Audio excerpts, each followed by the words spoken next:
Kiss 92.5 studios in Toronto, Canada. Are you ready? Ladies and gentlemen, This is Roz Yes. and Mocha. it's Roz Mocha. What's going on? Hey guys, this is Bruno Mars. This is Selena Gomez. Chainsmokers. Lady Gaga. Calvin Harris. Celestia Cara. This is Ed Sheeran. You're listening to my boys Roz and Mocha. Roz and Mocha. My boys Roz and Mocha. The Roz and Mocha Show. Ready to go. Between Roz and Mocha, who is your favorite? Mocha. You guys are so funny, man. Congratulations, Lisa! Wow! You just won $1,000. That's amazing. Y'all just made my entire morning. Keep it up. You guys are awesome, man. This is the Roz and Mocha Show podcast. All right, how you doing? Good. We have to crown a new champion. Our new champion is on hold right now. Okay. Like champion beyond champion. Like dedication beyond dedication. Domenica, welcome to the Roz and Mocha Show. Hi, guys. How are you? I'm good. It's actually pronounced Domenica. Oh, Domenica. Damn, Domenica. I actually like that better. Yeah, I know. Me too. Okay, Domenica. Yes. You are, first of all, incredible. We said right before we brought you on the phone that we have to crown a new champion because we were talking earlier this week. Everybody was getting their Spotify results on how many things they listen to, what their favorite podcasts were, how long they listen for, how many of the same podcasts they listen every day. And we've been blown away by the amount of people who are spending an incredible amount of time with the Roz and Mocha Show podcast. Yeah. And we thought we had our champion earlier when we talked to a guy who this year listened to 213 episodes of the Roz and Mocha Show podcast, totaling 73,000 minutes. So that is 50 days. If you listen 24 hours a day, that's 50 days of this year of just listening to the Roz and Mocha Show podcast. Now you, on the other hand, sent me this. 215 episodes for a total of 99,000 minutes this year. Oh my God, Domenica, girl! How new! Wow, Domenica, how is this even possible? What was going on in your life? I mean, we know that a lot of people had a lot of time on their hands because of COVID and working from home and everything else. But how are you even able to do this? So I was also pregnant at the time and at home, working from home because of COVID. And then my doctor says, all right, it's looking like we should take you off work. You need to go on sick leave, just some minor things with the pregnancy. He felt like it would be better for me to be on sick leave. Yeah. So then I all of a sudden had so much time. We watched all the shows on TV and I was so over television. Yeah. Even like watching things that you guys suggested. But yeah, so I just had so much time and listened to the podcast front and back and back and front. So, so you listen to the whole thing because it says here, like the crazy thing is that it says that you've listened to 215 episodes of the Roz and Mocha Show podcast. Today we're releasing 211. Like, you've listened to more episodes than are in existence of the show. Well, we have all the bonus episodes too, Even right? Still. The special edition ones. So are you listening every single day and then multiple episodes a day? At one point, yes. And also, I don't know if it's cheating or not, but I keep it on sometimes at night when I couldn't sleep, especially when I was pregnant and couldn't sleep. Now, so much with the 3-month-old, I don't listen at night. But I was listening through the night too, and then I would wake up and miss something, so I'd kind of go back and see what I missed. And in case anybody isn't able to do the math, so the previous champion, can you find me his name more? Yeah, it was Avery. Avery was the previous champion at 50 days. If you add up all the minutes he spent listening to the Roz and Mocha Show podcast. Yours, by the way, is 69 days. Wow. If you listen for 24 hours a day this year, it would take you 69 days to achieve what you achieved. Almost 100,000 minutes. Domenica. Are you a little bit pissed that you didn't crack 100,000? Just a little. Yeah, me too. Yeah. So close. Yeah. So again, it was 99,430 minutes you spent this year listening to the Roz and Mocha Show podcast. I should also say I only started listening to the podcast because I only caught wind of it in February. So really? Somehow I caught up and then was like, well, it's done. I guess I'll listen again. Rookie of the year on top of it all. Congratulations, Domenica. Thank you, guys. You got it. Hey, Domenica, it was lovely speaking with you. We have so much love for you and for the time that you've shared with us. We definitely appreciate it. And between Roz and Mocha, who's your favorite? I knew you were going to ask. And I'm going to sound like every single person that says they can't choose. But you know what we say to every single person that says that. I know. Okay, so truthfully, I do love you both. And you guys are like your opposites, and you just play off each other. And it's amazing. And that's what makes the show so great. Mm-hmm. And after listening to the podcast, Roz has grown on me so much, but it's still Mocha. Wow, man. Wow. Even after 100,000 minutes, I still couldn't convince you, huh? Almost 70 days. And you still don't like me.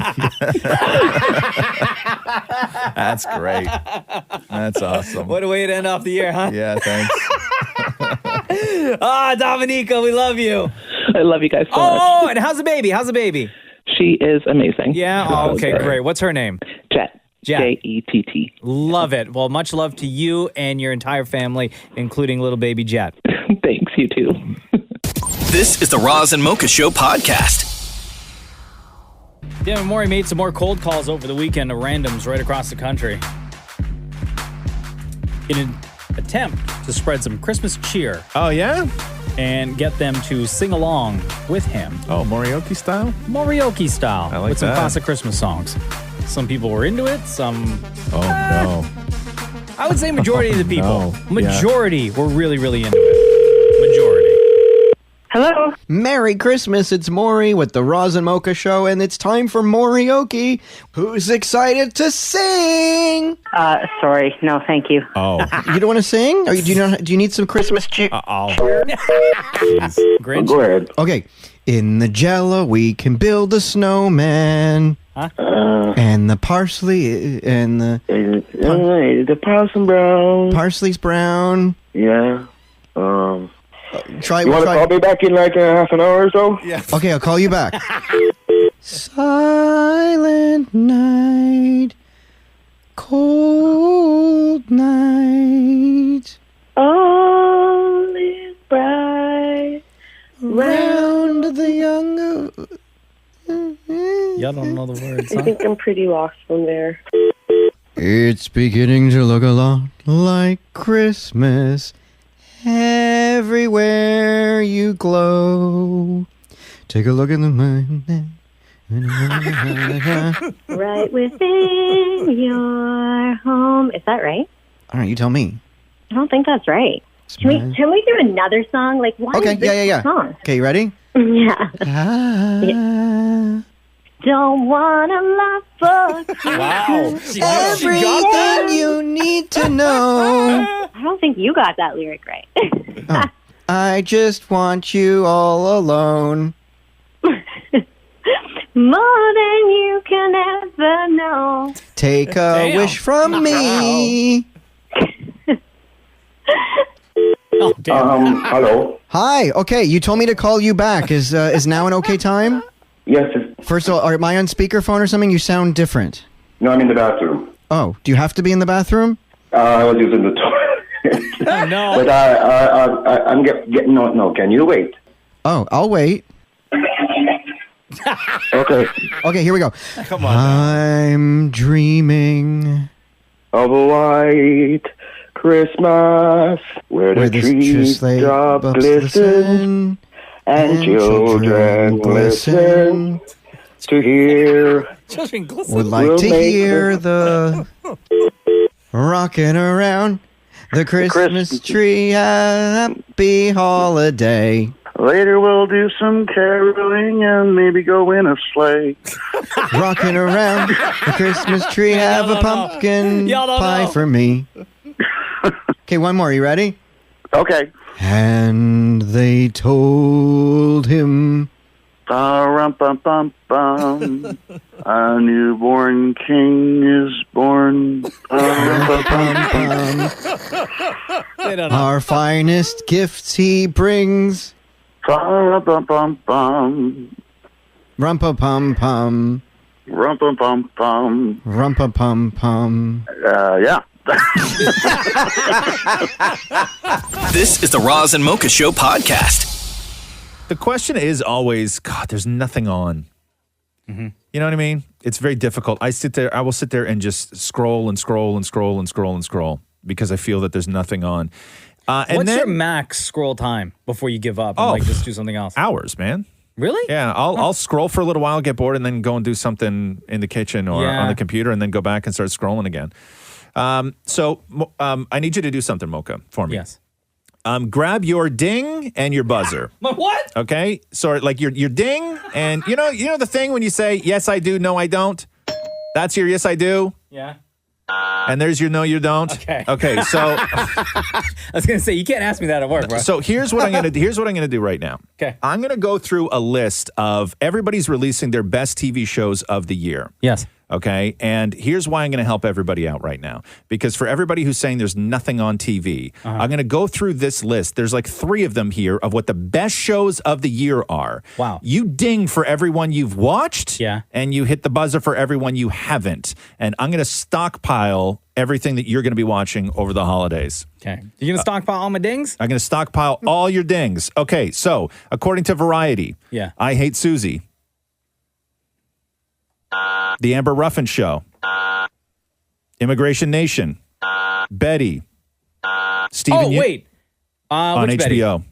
Oh yeah, no. Steven Universe, Harley Quinn, Mythic Quest, Little America, Kidding, Teenage Bounty Hunters, Miss America. Oh wait, say that one. Mrs. America. Oh. The Great Pottery Throwdown, Ted Lasso. The Queen's Gambit. Okay, so now let's move on then. Now let's go to Rolling Stone list of the 20 best shows of 2020. Again, this is for everybody who says there's nothing on. I'm going through lists of what people have said are the best shows of the year, and I guarantee you haven't seen any of them. Okay. Wait, have you watched all of these? No, no. Nuts. Okay, here we go. You ready? Yeah. Okay, Grand Army, The Plot Against America, Raimi, High Fidelity, BoJack Horseman, The Great, Dave, My Brilliant Friend, Better Things, Bluey. Wait, did you say Stranger Things? No, Better Things. Oh. Bluey. I think it's a show called Penis, but it's spelled PN15. Okay. Is that penis or pen 15? Regardless, I'm not watching either. Pen 15. Penis. Okay, you haven't watched either of them. How To with John Wilson. We Are Who We Are. What We Do in the Shadows. Normal People. What We Do in the Shadows or showers? What We Do in the Shadows. Oh. Also, What Do We Do in the Showers? Normal People. Wait, that one? Yeah, okay, there we go. You've seen it all. I've seen it. I'm a huge fan. No, this is season 2. Okay, Normal People. The Good Lord Bird. I never heard of half of these shows. Okay. I May Destroy You. Brockmire. Lovecraft County. And number 1, Better Call Saul. Latest season? Oh, in general? Oh, in general? Oh, wait, I'm trying to think back which season I'm on right now. But you have not seen this season. I have not seen this season. Okay, well. I've seen like seasons 1 through 3. Okay, so past seasons of Better Call Saul? What about the current season of Better Call Saul? Because okay, never mind. The Roz and Mocha Show Podcast. My dreams have come true. They have even tighter pants available than the tight pants that you currently wear. Science has somehow figured out a way to make pants even tighter. My second dream has come true. What's the thing I always say I want that I wish I had? Because, you know me, a bigger, longer scarf. I don't like massages. Oh, I know. I think that they hurt. And something that tickles your feet because you love your feet getting tickled. No, I love everything tickled. Oh, your butt. I love everything. My butt, my This back, has to do my with your head, butt. my everything. They've invented something that makes your butt feel good. No, somebody has opened, and I mean, it's in Dallas, so fat chance of me getting down there. You can't cross the borders like if I you're know. driving. This is why I need somebody to don't wanna franchise this up here. No, they've opened a tickle bar. A tickle bar? Yeah. Why don't we open a tickle bar? Why? Because I don't want to tickle people. I want to be tickled. Duh. We're the owners. No. And then we hire ticklers. No. And then as part of being an owner is that you get free tickles. Okay. Yeah, but they're not free tickles when you got to pay the rent. You still get tickles, man. Listen, I'm not an entrepreneur, okay? I don't want to own anything. I don't want to run anything. I don't want to worry about payroll and benefits. Well, hire my dad. My dad's an accountant. He can handle all that. Oh, for Jesus. No, your dad is not tickling me. Not to tickle you, man. To run the books. I'm like, I'm trying to He's an accountant. Oh, okay. I'm you like, want to get tickled? I'm not going to offer up. I don't want to get tickled by your dad. That's what I'm saying. Okay. You've got me so stressed out right now. You need a tickle? Yes. Okay. What I'm saying is that they've opened up a tickle bar, and because of the pandemic, it's appointment only. Fine, fair enough. Okay. You show up. They give you a glass of wine, and then you're escorted into one of 5 Moroccan-style tickle tents. Uh-huh. Apparently, you can do shirt on or shirt off. Off. And from there, you pick the tickle style you want. You can have hair play and back tickles or both. And you pay for 25 or 50 minutes. And it costs $40 for the shorter session and $60 for the longer one. Worth it. Now, I don't know what it's called, but can you have somebody sort of draw on your chest? That's just tickles. It's just tickles. Stop adding. It's just tickles, man. Listen, man, you can't alter the menu more, okay? Yeah. I just said it's back tickles or hair play, or you can have both. Yeah. That's the only combo. That's the only combo. That's all you need. Well, you can't go there and only get one. No, you have to get both. Yeah. You have to get both. And they got to run your fingers through your hair, and then they got to tickle your back. And if they want to draw something, that's fine. Well, that's the fun part. They can draw something. Like you can whisper, "Oh, it's a house." No, I just want to be passive. I don't want to. I don't want somebody to start quizzing me on what they're doing. Just do your job, Vern. This is the Roz and Mocha Show podcast. Shawn Mendes' album is finally here. That's the deal, huh? It's called Wonder. It's 40 minutes long, 14 songs. And it is good. Is it? Listen to the whole thing. What stands out? Anything better than Wonder? Anything better than Wonder? Yeah, I'd say so. You really There's one song that a lot of people are talking about. That's near the end of the album called Look Up at the Stars. Sounds like this. Look up at the stars. They're like pieces of art floating above the ground. It's a Friday night and the streetlights are all saying your name. They always say your name. Before you go home, I should let you know I'm so glad that you came. And a lot of the songs on the album kind of start like this. Just a piano and Shawn's voice. Up at the stars, they're like pieces of art floating above the ground. So you get the general feel of this song, right? Yeah. I'll tell you what I like about it, what a lot of people like about it, is that at a certain point, it switches up and it picks up right here.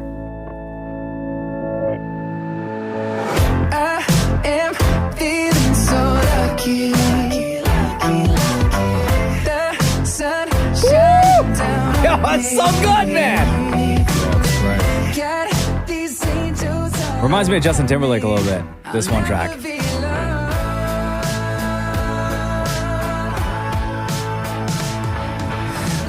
Yo, what else you want to hear? It's so fun. I keep saying this, man. He and Harry Styles need to get together and create a band because they're both so wildly inspired by the Beatles. It's crazy. There's one track on there called 305. Sounds like this. You're my sunlight on a rainy day. I like Would this. take my heart with you if you walked away. I'm a mess right now. I'm a wreck right now. So, like, not all the songs on the album are down to mid-tempo. You get stuff like this. What's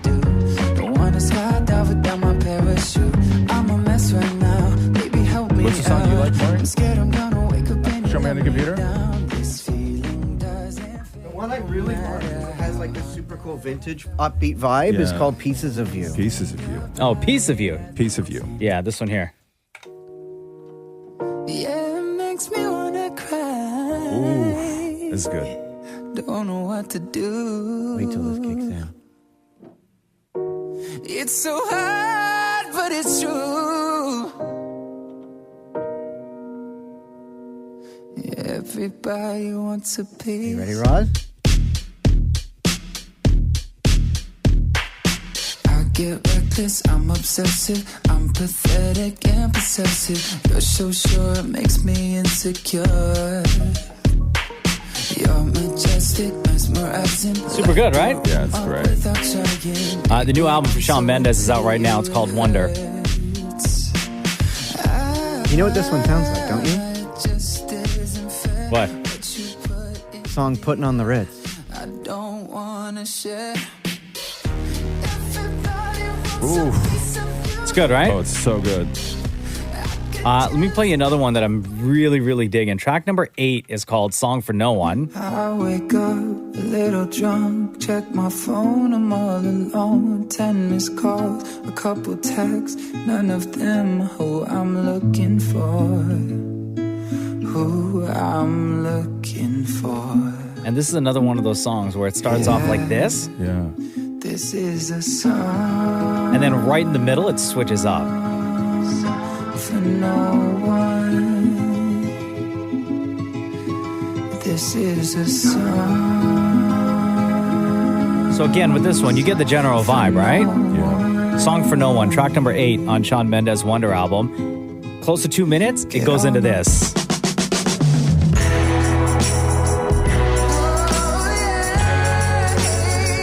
And this is the same song, bro.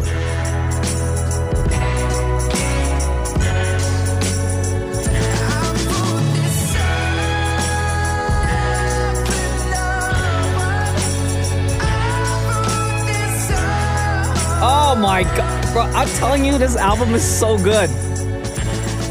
Yeah, he's I like what he's doing, and you know my feelings on Harry Styles, which is I like the idea of trying, instead of capitalizing on anything of a moment, he went into this looking to make something that was timeless. Yeah. And you can tell, like in every single song, there's not one thing in there that sounds like it was done because of popularity. Yeah. Everything had the intent of being timeless.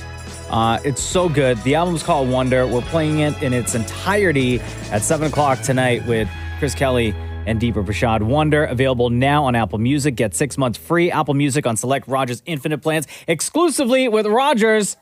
This is the Roz and Mocha Show podcast. See, Shawn Mendes was on James Corden's show last night, virtually, right? So they're doing it Zoom style. And he played Spill Your Guts or Feel Your Guts.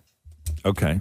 Where James will ask a series of questions, and Shawn Mendes has to give an answer to that question. Mm-hmm. If not, there are 3 trays of food, and it's got like a silver cover on it, like at a restaurant. So who brought that to his house? That's my question. I don't know, because on James Corden's desk, he had the food in front of him underneath that tray. Yeah. And then at Shawn Mendes' place, I assume he's in LA. Yeah. He's also got the same like plates with stuff on it with the trays. But like, so somebody had to have brought it to him and set it up in the way that it's supposed to be set up. You can't have like people like that coming into your house. I know. It's like did they say, okay, here's your pretty platter. In this Ziploc bag is bull penis. Make sure you take out the bull penis, put it in the microwave for 30 minutes. Yeah, are there instructions? Right, yeah. Like when you get those food boxes? With pictures and everything? Yeah. You've had lucrative endorsement deals with brands like Armani, Calvin Klein, and Roots Canada. Yeah. What is the most amount of money you've been offered for an endorsement, and who was it from? Straight up. Now, we know you love talking about money. I'm pretty sure Armani. So there we go. Well, no, it's not there we go, because you're missing quite a vital part of the question, which is, what is the most amount of money you've been offered for an endorsement? Oh, the question is the number. Yeah. Yeah, that's why I was surprised by how eagerly you were to answer it. I cannot do this, James. I'm going to have to see what's under here. Oh, it's scorpion-dusted plantains. Scorpion Look at dusted that. plantains. There you go, Sean. So if you, or you can tell us, just tell us the amount of money. Tell us the amount. Are you going to do it? Go on. No way. Go on. Here he goes. Yeah, go. Oh, there it is. Jesus. Gross, right? Well, is it? Yeah, I guess. I think the trickery in it is knowing that it's scorpion dusted, right? Yeah, but like I mean, if you were to present that to someone and just say it was something else that was dusted on it, right? Mentally, you would trust that situation and just go and eat the plantain, right? Like somebody, but this is very gross low specific. end. No, but this is low end. Spill your guts or fill your guts. Like who was it? Like people have had to eat colon on that show before. Yeah. You know, scorpion dusted plantains, whatever. I'm all over it. You're not getting a peep out of me. But then the question... Colon, on the other hand. Sean, you've collaborated with the artists Taylor Swift, Justin Bieber, and Camila Cabello. Rank those collaborations from best to worst. What are the songs? Let's name the songs. There's... I don't think it's about the songs necessarily. I think, Camila, obviously number one. I can't say that, right? That's for sure. Got it. Justin and Taylor, like, it's like if they're so close, you're splitting hairs. It's like right on the... You can't even enter. So if I had to do, I don't know, like, Taylor 2, Justin 2, Taylor 3, Justin 3, one or the other, two of them both, So you're... He didn't give an answer. I have no idea what you just said, but it sounds like you're not going to answer. So let's have a look. What is under tray number one? Let's see. Oh, my God. This is blood and pork jelly. There it is. I don't even think that it's actually that bad. Like, I could be at, like, some sort of Michelin star restaurant in Norway and they would feed me this and I would think it's fine. Oh, excuse us. Well, let's find out. Now there's too much tension about it. Oh, there we go. So there you had it. That is Shawn Mendes. But that's an actual food, though, I know. right? That to me doesn't sound as bad, and I'd be able to stomach that for sure. Yeah, it was. Who was? Show me that again, Maurie. Yeah, it was Kim Kardashian that had to eat. What is it? Bull colon. Yeah. Yeah, no thanks. Gross. Here we go. The Roz and Mocha Show Podcast. We were just talking about Shawn Mendes on James Corden, but did you see the video for the Christmas song that he and Camila Cabello released? I didn't watch the video yet. No? I heard the song though. Yeah, it's nice. It's real nice. Can you play some of it for me? Hold on. I think there's a clip in there, right? Yeah. Chestnuts roasting on an open fire. Jack Frost sniffing at your nose. Yuletide carols being sung by a choir, and folks dressed up like Eskimos. Everybody knows a turkey and some mistletoe. Helps to make the seasons bright. Tiny tots with their eyes out the glow will find it hard. You said tiny tots, right? Mm-hmm. Oh, okay. For a second, I thought she said tater tots. No, not tater tots. Although that would be good. Christmas taters. I want to hear. They sound good together. Yeah, they sound real good together. He's loaded lots of toys and goodies for his sleigh. I don't know if it's because I'm still hype off the Wonder album, but I have like this greater appreciation for Shawn Mendes and his music now because that album is bananas. It's so good. Yeah, they sound great together. I like it. This is available on the Holiday Deluxe edition of Wonder. Oh, thanks. So how do you get that? It's on iTunes. Oh, okay. Why are you talking like that? I don't know. Oh, it's weird, man. Although it's been said, I like that they didn't jack with it. Yeah, I like that they just went straight up. Simple, just for sure. kept it simple. To you. Yeah, it's real nice. I like it. It's I like pretty, the two of them man. together. I like that. I really like that version. How many versions of that song have there been done over the years? My God, thousands, right? Oh, yeah, man. Yeah, that's a good one, though. I really like that version. I'm going to listen to that version. That's Shawn Mendes and Camila Cabello, the Christmas song. Man. The Roz and Mocha Show. Podcast. Roz and Mocha's Fix My Life. What advice can you guys give me? Okay, so my question is... Got a problem you can't fix? Roz and Mocha got you. Hi, Jess. How are you? It's Roz and Mocha. I'm good. How are you guys? Doing good. So what's up? Well, I just wish my man would agree with me that he's sexy AF. Come on. So you wrote us this. How do I help my man embrace his salt and pepper sexiness? You guys are so confident. I need to know the secret. So how old is he? He's 30, but he said that his job has made him age 10 years. Okay. So in 5. What does he do? He's an accountant, so he's a manager of an accounting firm. And why does he not feel that he's sexy? I don't know. I think, he thinks that that salt and pepperness is aging him and that it makes him look way older than he is. I don't think that's the case. I think it makes him look distinguished. I think he needs to embrace the spices. And have you told him all of that? Of course. Yeah. Of course. And what's he saying? He just says he's not giving into it at all. No, and he just goes to the store and gets that just for men's and puts it in. And I'm just like, no, don't do that. Yeah. Jeez. This is a really tough thing because he's young, right? Mm-hmm. He's still a young guy. And it's difficult because he sees himself as one way and you are just trying to get him to embrace the change that happens in most people. But when change starts to happen and you're not ready for it, you rebel. You fight back. You're like, I am not ready. Don't take me yet. And that's when, Just for Men becomes, a billion-dollar industry or whatever the hell they are.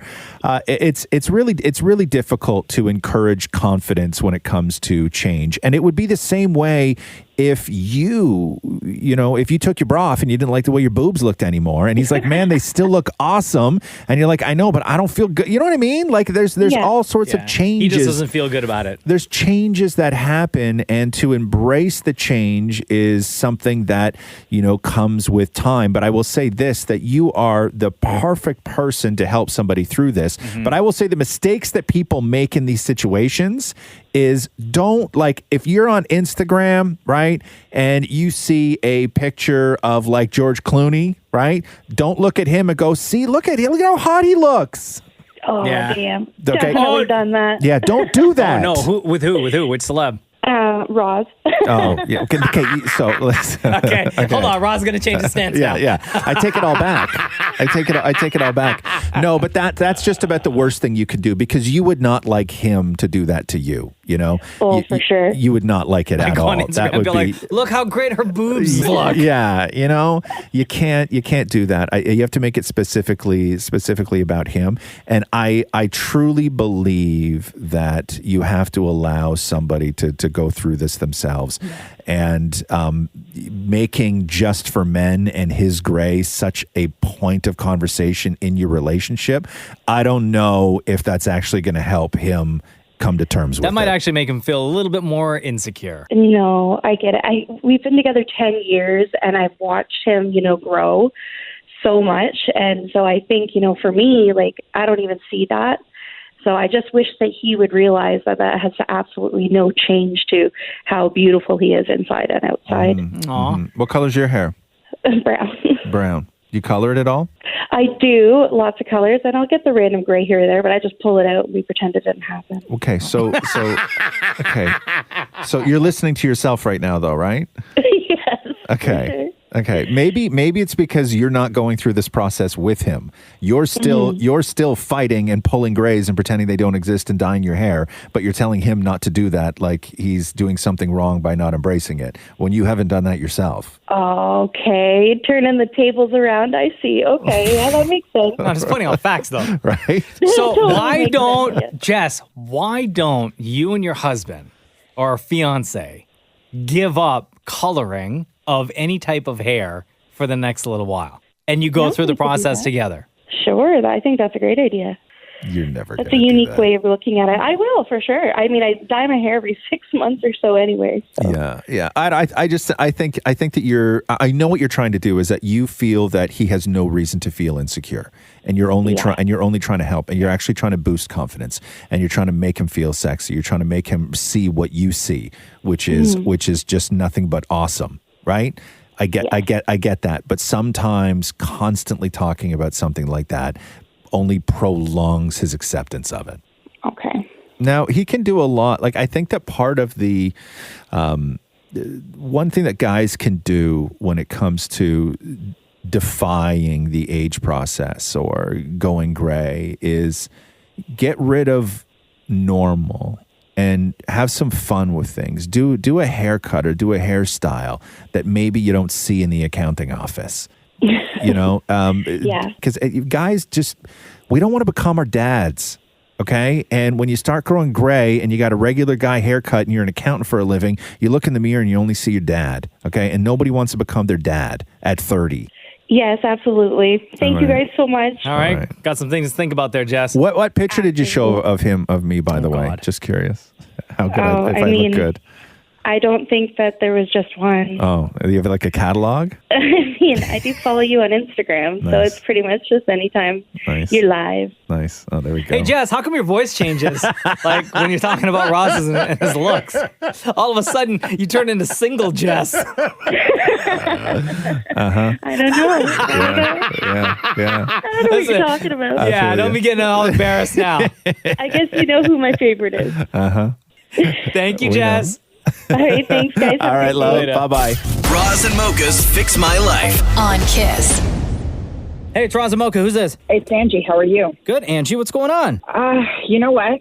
I'm just calling in to finally say it out loud, and I think everybody needs to know it, and everybody needs to just kind of see things for what they are. Oh. Roz is absolutely probably the smartest and most incredible person on this planet, and I think we should have more of them. Wow. Hey, Angie. Wow. Excuse me.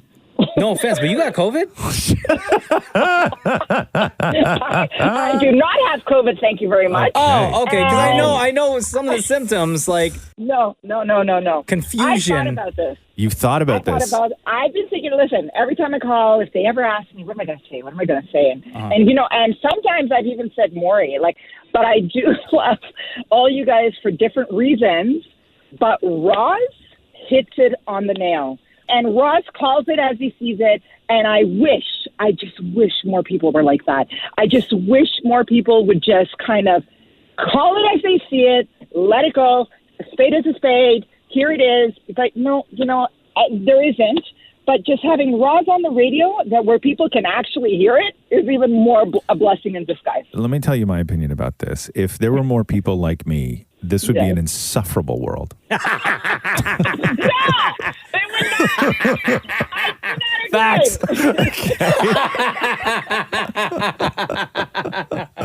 However, I will accept everything that you've said because, to be honest with you, I fully agree. Okay. Oh, what? For the record, Angie. Yes. I never asked you who your favorite is between Roz and Mocha. All right, so it doesn't count, just for the record. No, but you have asked me before, and I had a really hard time saying it. And the only reason I chose more is because I couldn't choose at that time. Because I wasn't such a hard time. Why do people have such a hard time saying me? I don't know. Nobody ever has a hard time saying Roz, Mocha. I owe you an apology because I didn't. Okay, here's what I would like to do. I don't know how Mocha feels about this, but I would like to give you a whole lot more of me. Oh, God. Okay. I don't know how your wife is going to feel about that. No. Don't back. Don't bring Catherine into this conversation, okay? I'm going to give you a whole lot more of me. This is just Roz and Angie time. Yeah, that's... I'm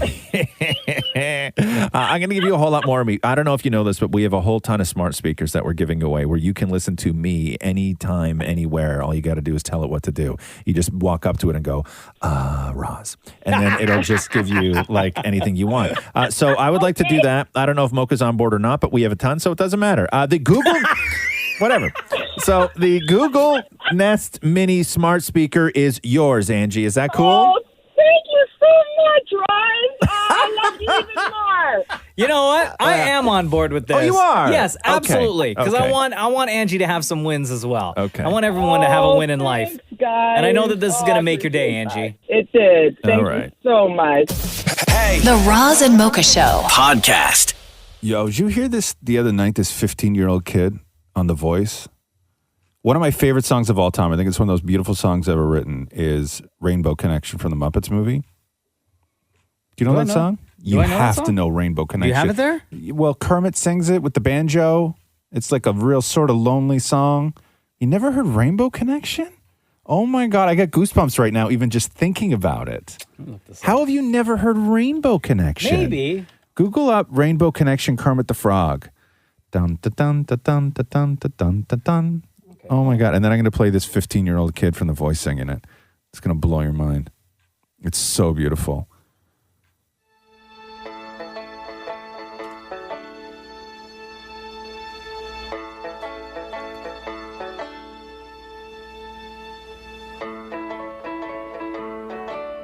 You have to know this. I got to wait for him to start singing. There's so many Oh, yeah, I know this song. about rainbows. Yes, I do know this song.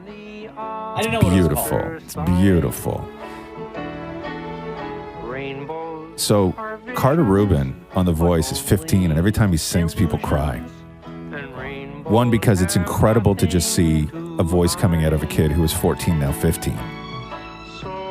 But he's flawless. Like, Really? he's flawless. And the songs that they give him have been just bang on all season. And let me play you his version of, oh wait, Kermit.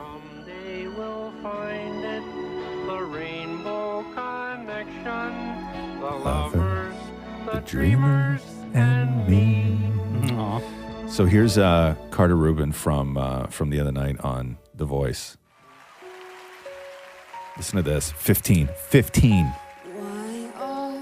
There's so many songs about rainbows and what's on the other side. Okay, goosebumps. Bro, thank you. I have goosebumps. Yes. Rainbows are visions, but only illusions, and rainbows have nothing to hide. Oof. So we've been told, and some choose to believe it. I know they're wrong, wait and see. Right. Someday we'll find it, the rainbow connection. Yo, this is beautiful. Lovers, the dreamers, and me. And Gwen Stefani's like balling, Hold on, right? this kid's only 15. 15. No, let it play. Yes. Let it play. That's amazing. And he looks 15. Like, he's not like a 15-year-old that you could be like, oh, that kid's maybe 18. He's a baby. Heard and answered when wished on the morning star. Yo, this kid sounds grown. Right? Like, been singing for Yeah. years. Yeah. I don't do anything as good in my life as this kid sings Rainbow Connection. There's not one thing. Not even your hair? Your hair looks nice all the time. Thank you. He's got better hair than I do. Oh, no. This kid, yeah. He's yeah. 15. Yeah, he's put together. He's 15. He's got it all. Getting crushed by a 15-year-old, bro. Right? In every sense. But I like it. Like, it's the kind of thing I like getting beat up by it. Yeah, beautiful voice. He said that he dedicated the song to his brother, who's on the autism spectrum, because the song reminds him of innocence and just believing, right? And that's the way that he lives, he said.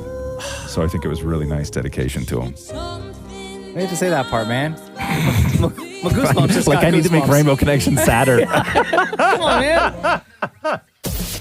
The Roz and Mocha Show. Podcast.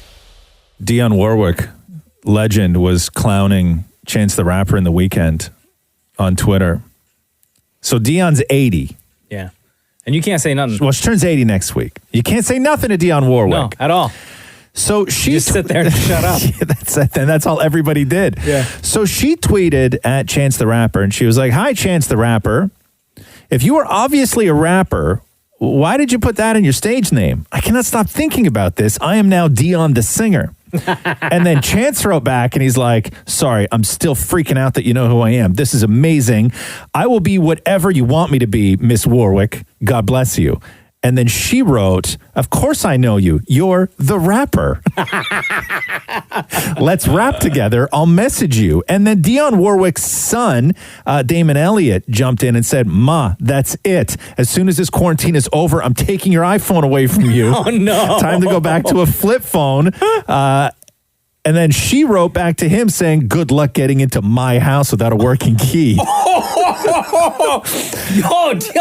what was she into over the weekend? That she was clapping at everyone. And then she talked about how much she loved Taylor Swift, and then Taylor Swift wrote back being like, oh my God, you're incredible. Then she went in on The Weeknd, and she wrote, The Weeknd is next. Why? It's not even spelled correctly.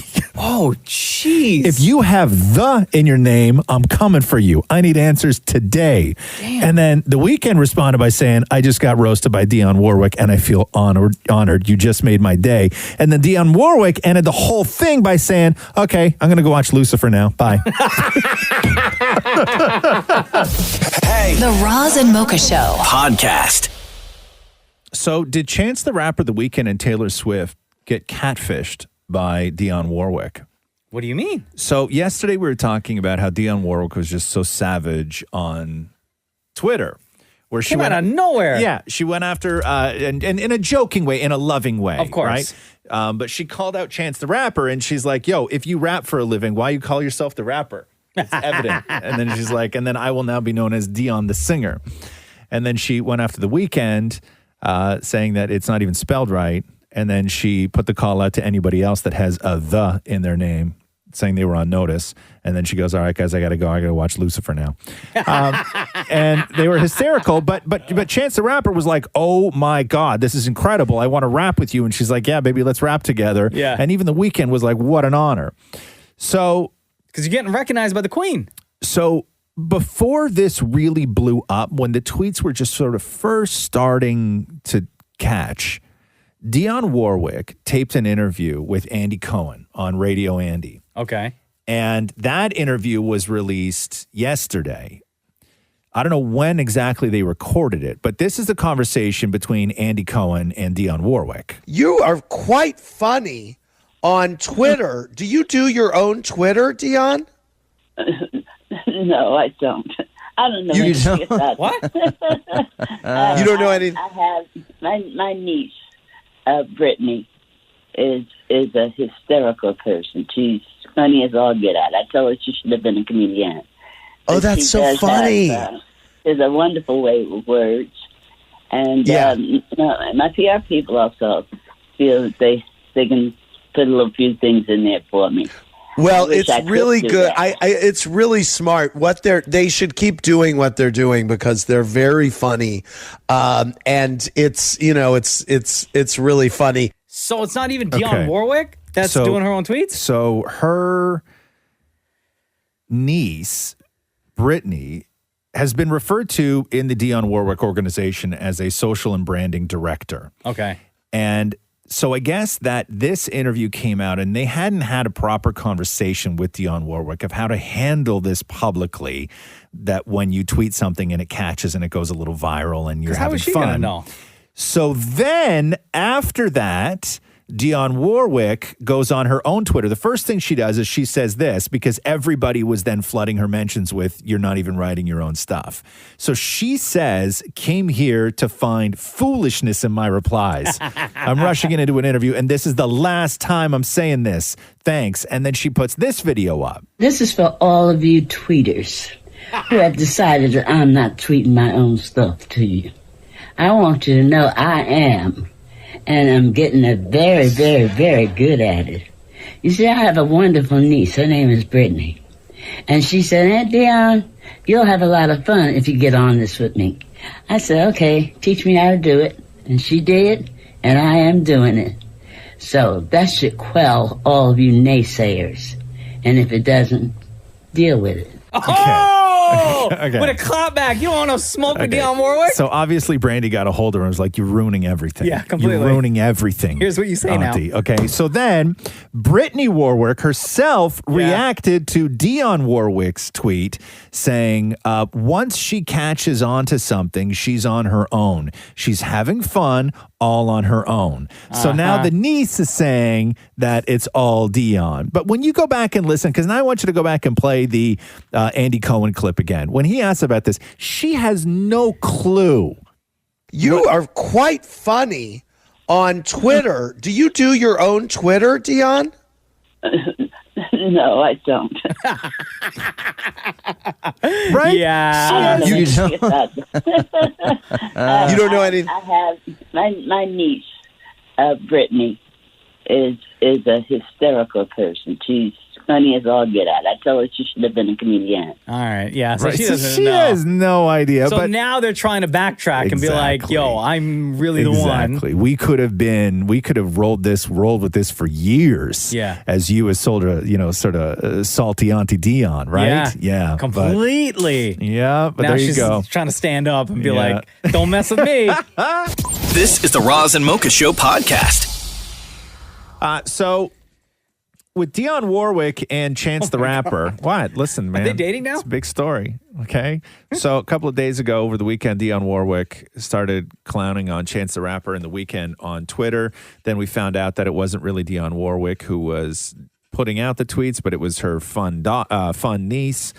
And then there was controversy around that of where Dionne Warwick then had to go and defend herself, saying, listen, fools, I wrote my own stuff because she was about to ruin a really good thing. Anyway. Part 3 is this. Just days after that, what has happened now is that Chance the Rapper and Dionne Warwick are teaming up for a new song together. Oh, no. Are you serious? Yes, they are. It was bound to happen. That exchange that they had led to Dionne Warwick's son, Damon Elliott, to get the two of them together to create a song called Nothing's Impossible, and then some of the proceeds will go to charity. He said the result of our conversation with Chance is that the new single will be recording soon, and we'll all be looking forward to this collaboration. And then Dionne Warwick herself added, we're trying to make this something that will permeate the entire earth so that there are no more hungry people everywhere or anywhere. Oh, I love it. All the proceeds, some of the proceeds are going to go to a Chance was going to be like, let me check my schedule. It's like, Isn't don't that say no wild? to the queen. Isn't that wild? This is the Roz and Mocha Show podcast. Got all your Christmas shopping done or what? No, I got a few more tings. Canada Post is... Don't tell me this. What? I don't want to know. Don't do the Canada Post story. It gives me too much anxiety. I don't even want to know what you're going to say. If you want to get your packages on time... Son of a... Yeah. You're going to have to get those orders in like ASAP. A Canada Post survey found that 48% of Canadians were considering doing most or all of their shopping online, which I think everybody is anyway. So to help you out though, Roz, they've added more than 4,000 seasonal employees and 1,000 trucks to what exists out there already. And their delivery agents will be working 7 days a week to ensure that all the packages get delivered in time. But in order to do that, you need to order everything like now because we're 2 weeks away from Christmas? It's incredible what online shopping and Amazon, how it's changed the sort of perception of what things cost, because when you're on Amazon and you order something, you can have something delivered to you for free, right? That's the world we live in now. Anything that you sort of want, you click a button and it comes to your house for free.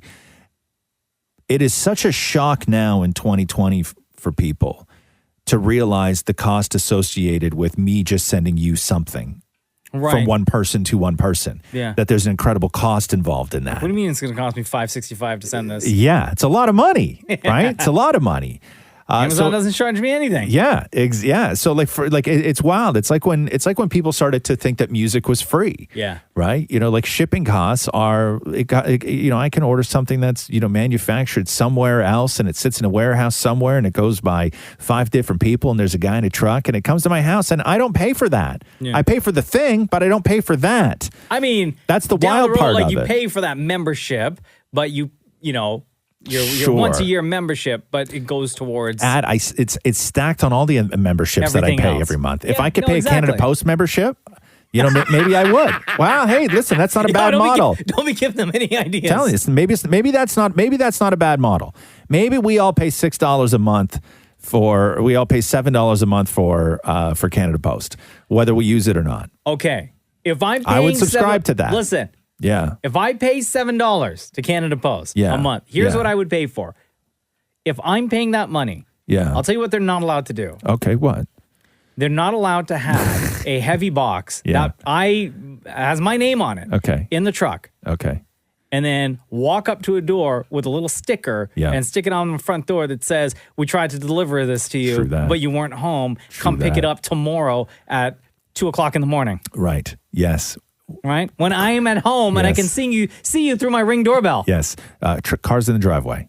It's I'm in the garage Yes. flattening boxes for recycling. exactly. You see me, and you yet asked me how my day was. I said Yeah. fine. How's your day? You Wh- said fine. Why did you park in front of my neighbor's house and then walk across the lawn and behind my hedge? Okay, Why? $7, my $6-7 a month. I would pay to have Yes. that to ensure that heavy box gets left at the I front door. fully agree. That racket where they just put the little sticker on your door, say, "Hey, we tried." No, you did not. Okay. Here we go. The Roz and Mocha Show Podcast. Yo, did you see Sexy Colonel Sanders?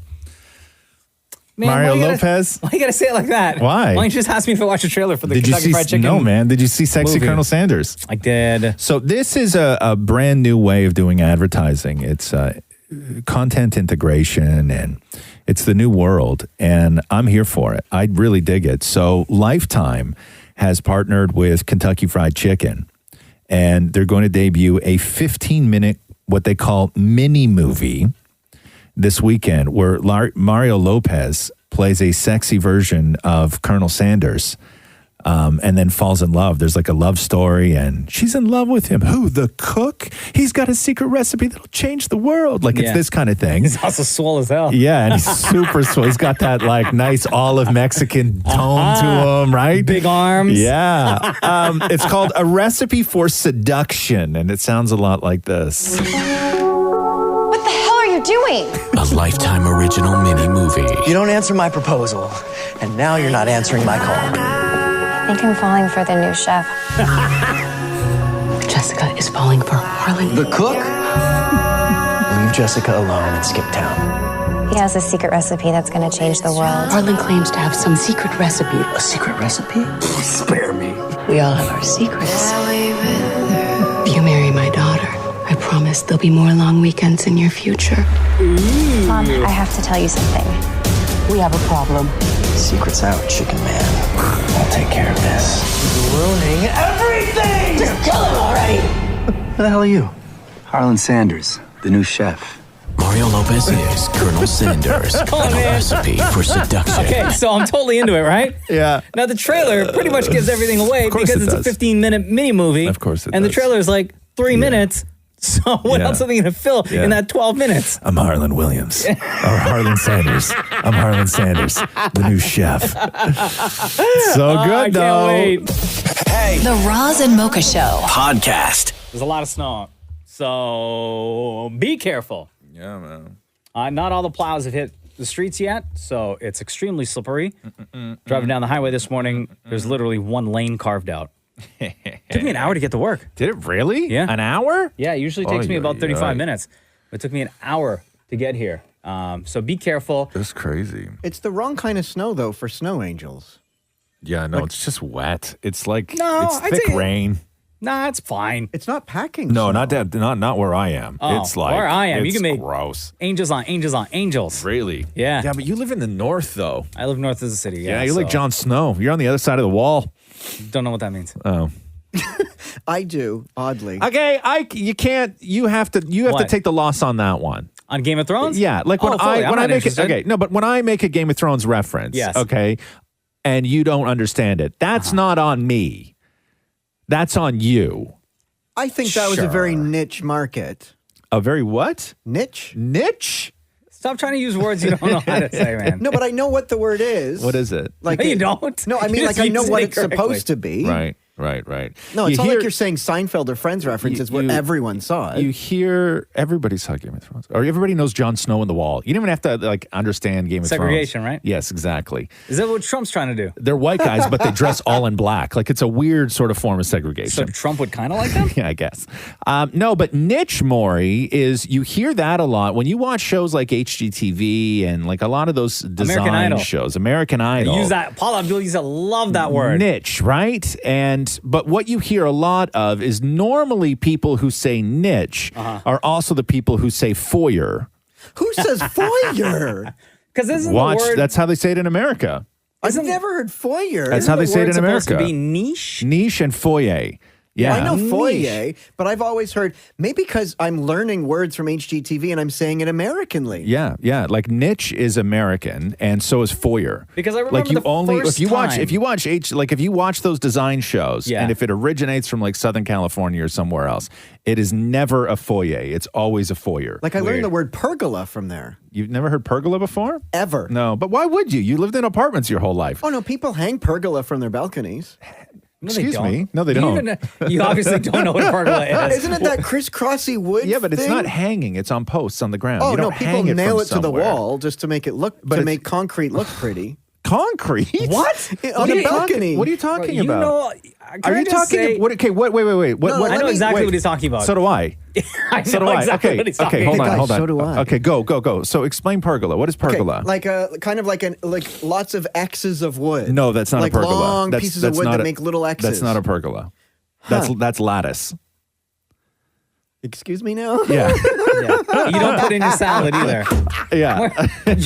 You know a lot. I will say this. The You one and thing your about you, Dan words. Maury, It's a real is that, niche diet. is that you know everything about nothing. Yeah. Hey, that's what my husband says. Yeah. Okay. So Maury, so that's lattice that you're talking about.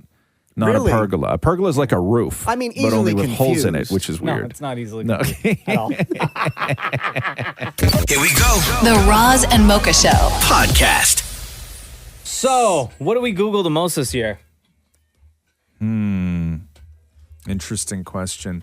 Like, what do we Google the most that we would like discuss openly and lie to somebody if they called us and asked us over the telephone? Yeah, Maury's like, okay, I can't participate in this conversation. Honestly, I Google most how to spell things. Wow. Yeah, fair enough, I guess. Sure. So Google released their year in search report. Okay. Most searched people, and it's all political. Joe Biden, Kim Jong-un, Kamala Harris. Those are your top three. And Jong-un, then after that is Jacob Blake, the guy who was shot by the cops in Wisconsin. Yeah. Race car driver Ryan Newman. He had that massive crash back in February at the Daytona 500. Wow. Most searched actors include Tom Hanks and Chris D'Elia.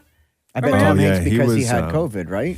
Yeah, Chris No. D'Elia. D'Elia, that's what Chris it is. D'Elia is a comic that was accused of sexual assault or harassment or one of those. Yeah, and sending nudes to underage girls. Yeah, and then he was yeah. also in season 2 of You. Yes. You remember? Yes. All of that kind of like Yes. happened at the same Yes. time. Yeah. Jada Pinkett Smith, Timothy Chalamet, and Ricky Gervais were also some of the top actors that were searched. Most searched games are Among Us. Have you guys played that yet? No, what's that?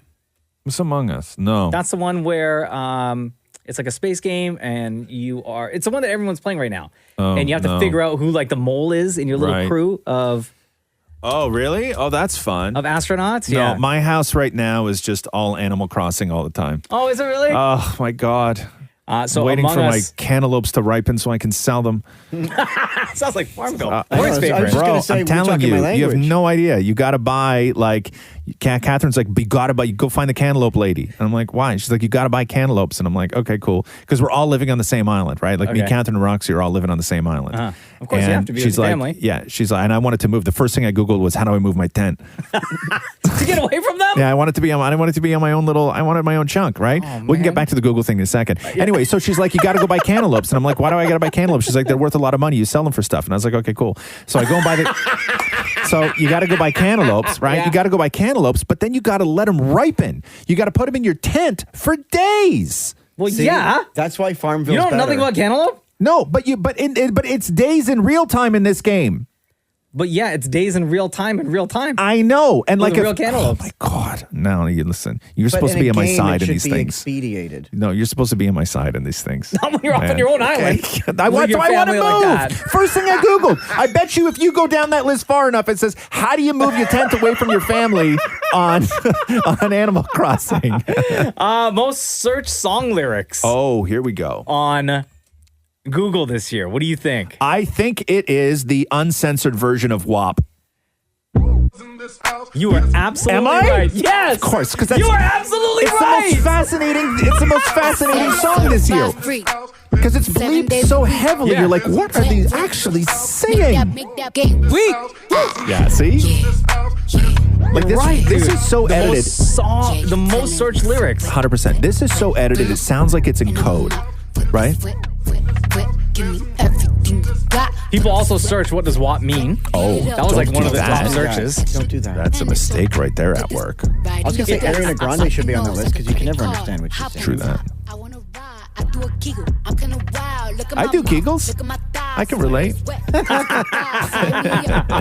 Most searched TV shows include Tiger King, Cobra Kai, Ozark, Umbrella Academy, and The Queen's Gambit. Oh, wow. What about The Boys? People are looking up The Boys? That was a big show this year. I think if you search for that on Google, you have to be very specific. Believe me, I'm not searching the lyrics to WAP. What does WAP mean? And boys, it's not happening. Hey, The Roz and Mocha Show. podcast.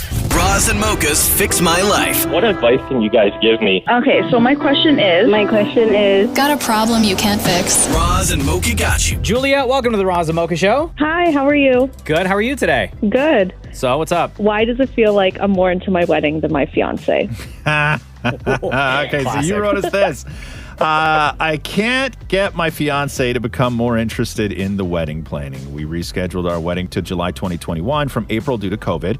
Every time I bring up wedding planning, specifically the guest list, he brushes it off and says, oh, we have plenty of time for that, and we never sit down and do it. Yeah. Okay. Let me ask you this question. Mhm. When was the first time you, as a person, thought about what your wedding would be like? How old were you? Oh, probably like 8 or 9. I'm going to tell you that there's a real good chance that the first time your fiance thought about what his wedding would look like was after he proposed to you. Oh, for sure. I know that. Yeah. I think that sometimes a guy's reluctance to be involved in the wedding planning is also taken as a sign of not wanting to be married. There's a big difference between wanting to be married and the wedding.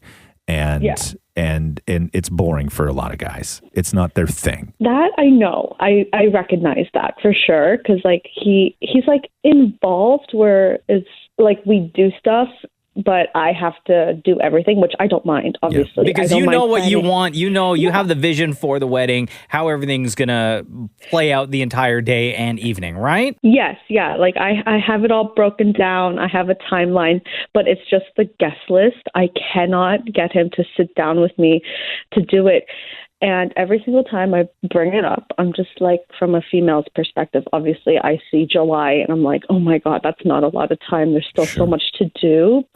Two things I'll say to you. One, if he was an equal participant in this planning, it would be driving you even more crazy right now. Mm-hmm. That's definitely true. Yes. Yeah. Okay. So I think that you have to figure out what somebody's good at and allow them to do the thing that he's good at. Okay. So for me, is a hypothetical goes like this. If there was a wedding to be planned, I would probably be involved maybe a little bit more than your guy because I'm a little bit older and I've done it before and everything else, right? Like I get and it. You're very particular too. I'm very particular. But would I enjoy it? Probably not. But I would do it, right? Okay. Classic. Now, So here's the thing: is that I think that you have to give somebody a job that they're good at doing. Okay, he's not good at planning a wedding.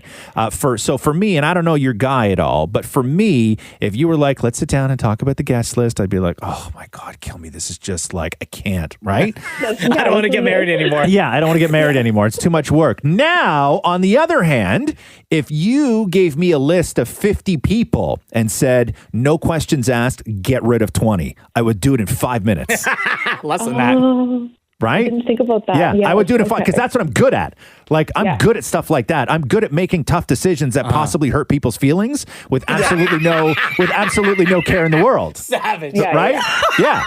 Like, if you ask me, if you're like, I need you to be a little bit savage right now. I am not nearly savage enough to do this one part of the wedding planning. I need savage from you. Here's a list of 50 people, get rid of 20. That would be very easy for him to do. Exactly. Because, Julia, in part of planning this, like, you're taking care of like where it's being held, right? Oh, yeah. Okay, you're taking care of the food options? Yeah, they're handling You're that. taking care of like the flowers and decorations and anything else? Yes. You're taking care of basically the entire wedding. Pretty much. So he's basically going along with everything and like agreeing or saying, you know, like whatever makes you happy, whatever you want, right? Yeah. Yeah. He's a little particular with certain things, but for the most part, yeah. Like what? Give us an example. It took us about maybe like 3 weeks to find a DJ because he kept going back and Yeah, that's like, his thing. just Let was him like- decide on that. Yeah, yeah, Finding the DJ is the thing you can give to your guy, right? yeah. So that he was like very. I was in Okay. charge of that for my wedding. Yeah, exactly. Right? It's a very Sound and entertainment was me. It's a very, Everything else was all my wife. I guess what it comes down to is this. If you planned 100% of the wedding and the guest list and everything else, do you think that there's a chance on the day he's going to look around and be disappointed at any of your decisions? No. Then why does it matter so much to you? Yeah, Are you trying to include him just to have him involved? Yeah, like just so he doesn't feel like he's left out. But does he feel like he's left out? Probably Seem not. like it. Yeah, I'm getting the sense that he really wants to be married with you, but God, the wedding is just tedious. Why don't you just plan? Just do everything. He's going to be fine with it. Yeah, that's true. Here's what I would do. Okay, you want to make this fun? You still have time to do it. Go online right now. What's your fiance's name? Brendan. Brendan. Okay, you know how you can get those stamps made, like those old school like big rubber stamps made? Yeah. Yes, Right? yeah. Okay. Approved and you're denied? gonna get one that reads Brendan approved. Okay? Oh my God, I actually love it. Okay, you're going to get one that says Brendan approved, and you're not going to have any conversations with him. What you're going to do is in the mornings when you've planned out a lot of stuff, like the guest list or the flowers or the order that you're going to walk down the aisle or whatever, you're going to put all of those individual things that you've planned on separate pieces of paper, okay? And then every morning, doesn't have to be every morning, but like every other morning or whatever it is in the next little while, just leave one on the kitchen table beside his rubber stamp. And that's all he has to do is just look it over and rubber stamp it and then hand it back to you. Okay. So I know what's going to happen. I know what's going to happen is that he's going to just start rubber stamping things without reading them because that's okay. Because that's what I would do.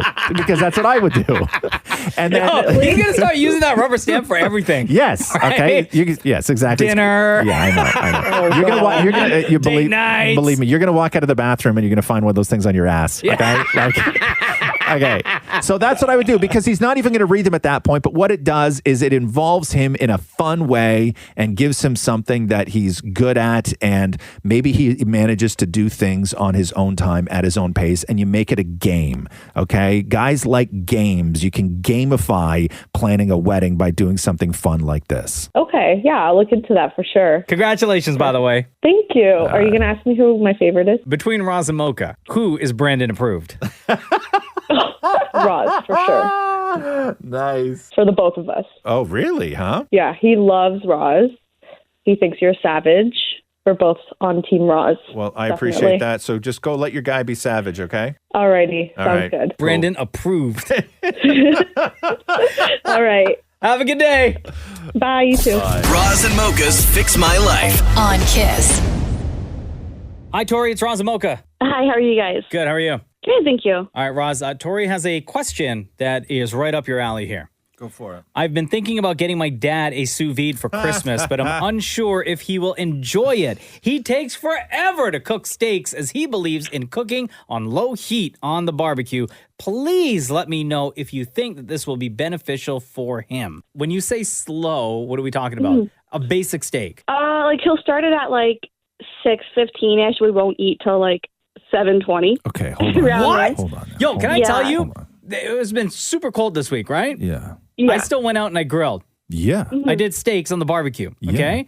I grill my steak super high heat at like 300 for about 3 minutes aside, and then I'm back inside. Yeah. Mm-hmm. The idea of cooking a steak for like a very long time on a very low heat is one, it's not the safest way to cook meat, but you're going to be okay, but it's wrong. Yeah, completely. Yo, if your dad cooks slow on the grill, he's going to hate What does the it look sous like? vide. Is it gray? No, like, they come out perfectly, right? Like, but I don't know. He just says this is the way to do it. Okay. Well, the man's got his method, though. yeah, I guess. sure. Well, whatever. I guess. Who am I to say? But yes, a sous vide is. Here's the thing: is that it's not a kitchen gadget. Okay, it's not something that makes the process of something else easier. It is an entirely new way to cook. It's a new technique of cooking. And it's very popular. It's been around forever. And people who I know that have switched over to sous vide, it is a game changer / life changer when it comes to cooking the things that you love to cook.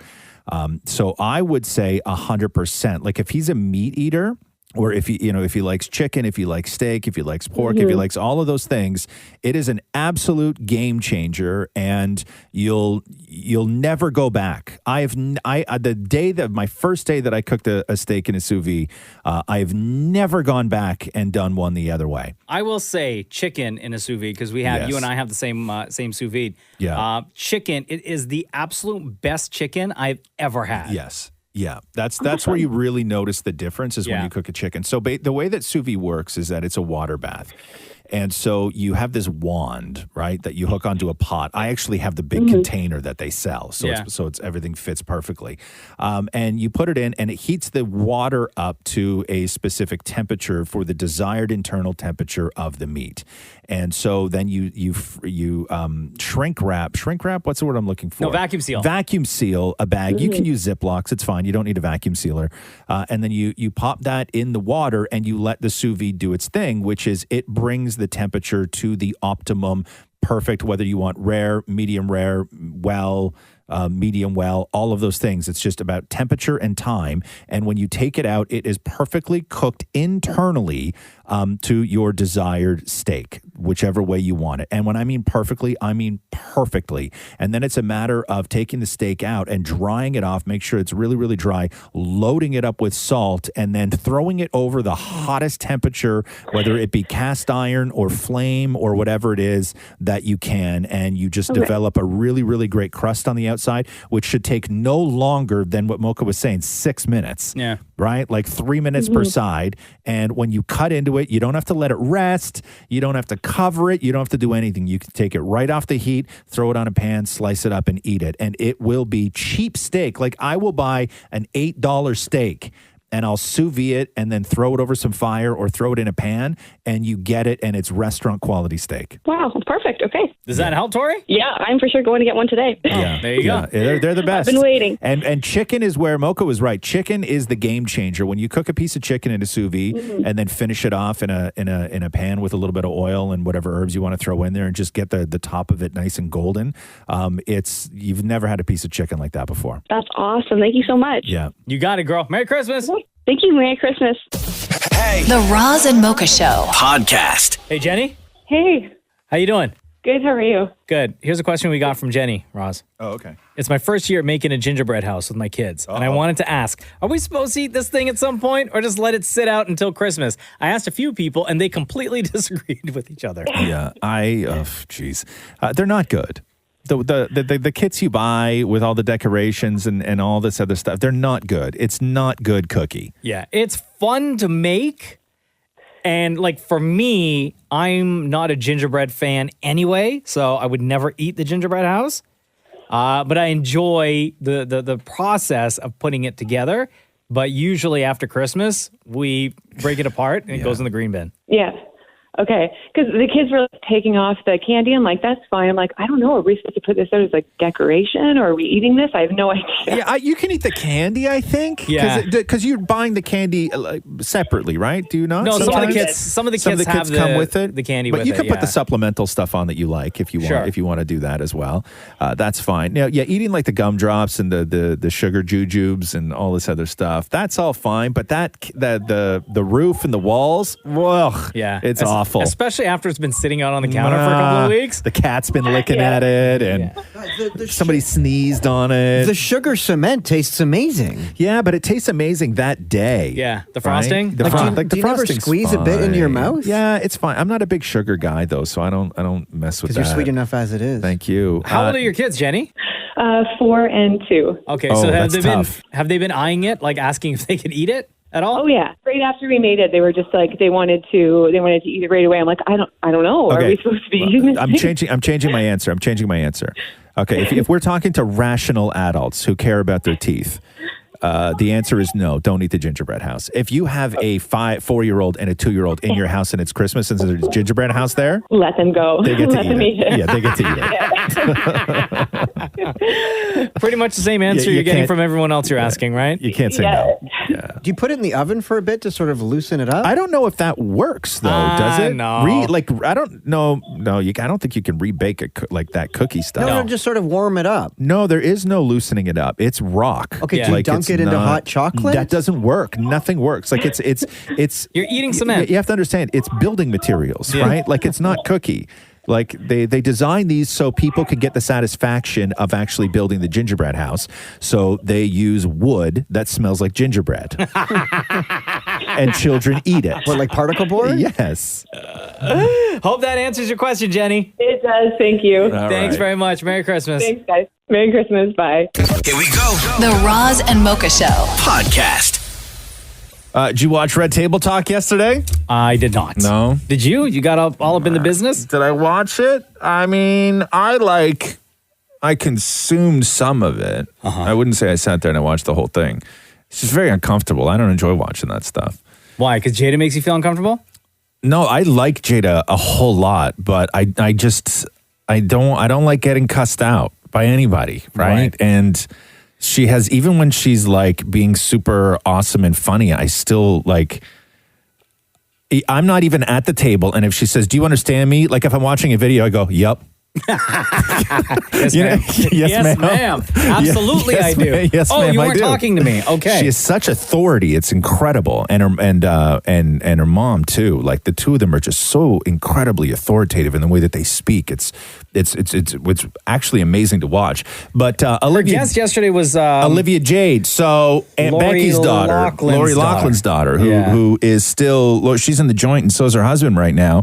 But before Olivia Jade even came on, they had a debate at the table as to whether Olivia Jade should even be on, and that was actually the most entertaining part of everything. Wow. Yeah.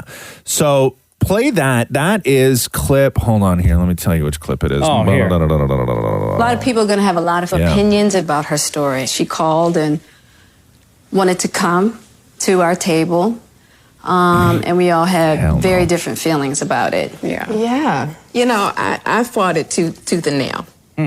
I just found it really ironic that she chose 3 black women to reach out to for her redemption story. I feel like here we are, a white woman coming to black women for support when we don't get the same from them. It's just, it's bothersome to me on so many levels. Her being here is the epitome of white privilege to me. I understand where you're coming from, but let me just be clear. I never want to be the thing that was done to me by white women. I never want to be that. Okay. I feel like Olivia deserves a space. Obviously you do, because I fought it, and guess what? She gonna be sitting right there. So I always thought that it was them that invited Olivia to the table and not Olivia asking to be She reached there. out. According to them, she reached out. Oh, boy. So play clip number 2 now. This is when Olivia shows up at the red table. What were some of the repercussions throughout this whole situation? Because you're a beautiful, young white woman who's been born into privilege, right? Wow. And so there would be some people that would feel like she'll be fine. Like, I why feel does she- that way. right. you Clearly. know? Right. Yeah, I feel like you will be fine. Right. And that there are other people that wouldn't be fine. Right. That's why it's hard, because I'm not trying to come across like, oh, this situation, like, I'm not trying to victimize myself. I don't want pity. I don't deserve pity. We messed up. I just want a second chance to be like, I recognize I messed up. Right. And for so long, I wasn't able to talk about this because of the legalities behind it. I never got to say, I'm really sorry that this happened, or I really own that this was a big mess up on everybody's part. But I think everybody feels that way in my family right now. At that point, Bro, Olivia should have like- been like, thanks for the talk. I know. gotta go. I know. Go number 4. She stuck around for the whole thing, though. She stuck around. So do you understand why different people in the community would be upset? Do you have any understanding of why I would be upset at your being here and what you all did? I would also and the love harm to that hear it it from caused? you, because I feel like it's a good learning thing. I think I can understand how wrong it is, and we had the means to do something and we completely took it and ran with it, and it was something that was wrong. And I think what a lot of people, not that it matters because nothing that happened was, it really can't be excused. Like, on paper, it's bad. It's really bad. But I think what a lot of people don't know is my parents came from a place of just, I love my kids. I just want to help my kids. Whatever's best for them.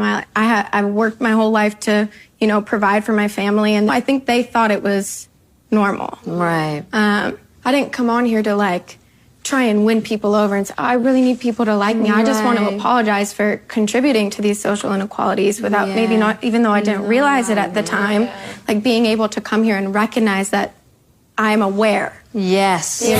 And that's all we can ask. Bro, so anyway, so that was after, if you're unfamiliar with the story, Lori Loughlin and her husband, I think it was $500,000. It was. They paid to a guy to fudge her school records, her SAT scores. They photoshopped her into pictures on a crew team to get her into USC. Meanwhile, she was spending all of her And they all time got busted. supposed to be at college, Yes. spending all of her time on YouTube, building up her channel, doing endorsement deals, making videos, all sorts of Talking stuff. about how much she didn't want to go to college. Yes. They hustled their way in with $500,000, and she was doing videos about how much college sucked. Yeah. Girl, come on. This is the Roz and Mocha Show podcast.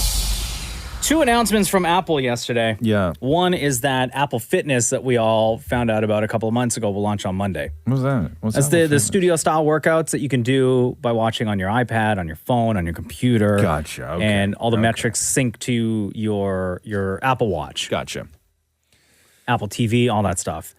But the other thing that they announced that had the internet going wild yesterday was a new product 2 weeks before Christmas.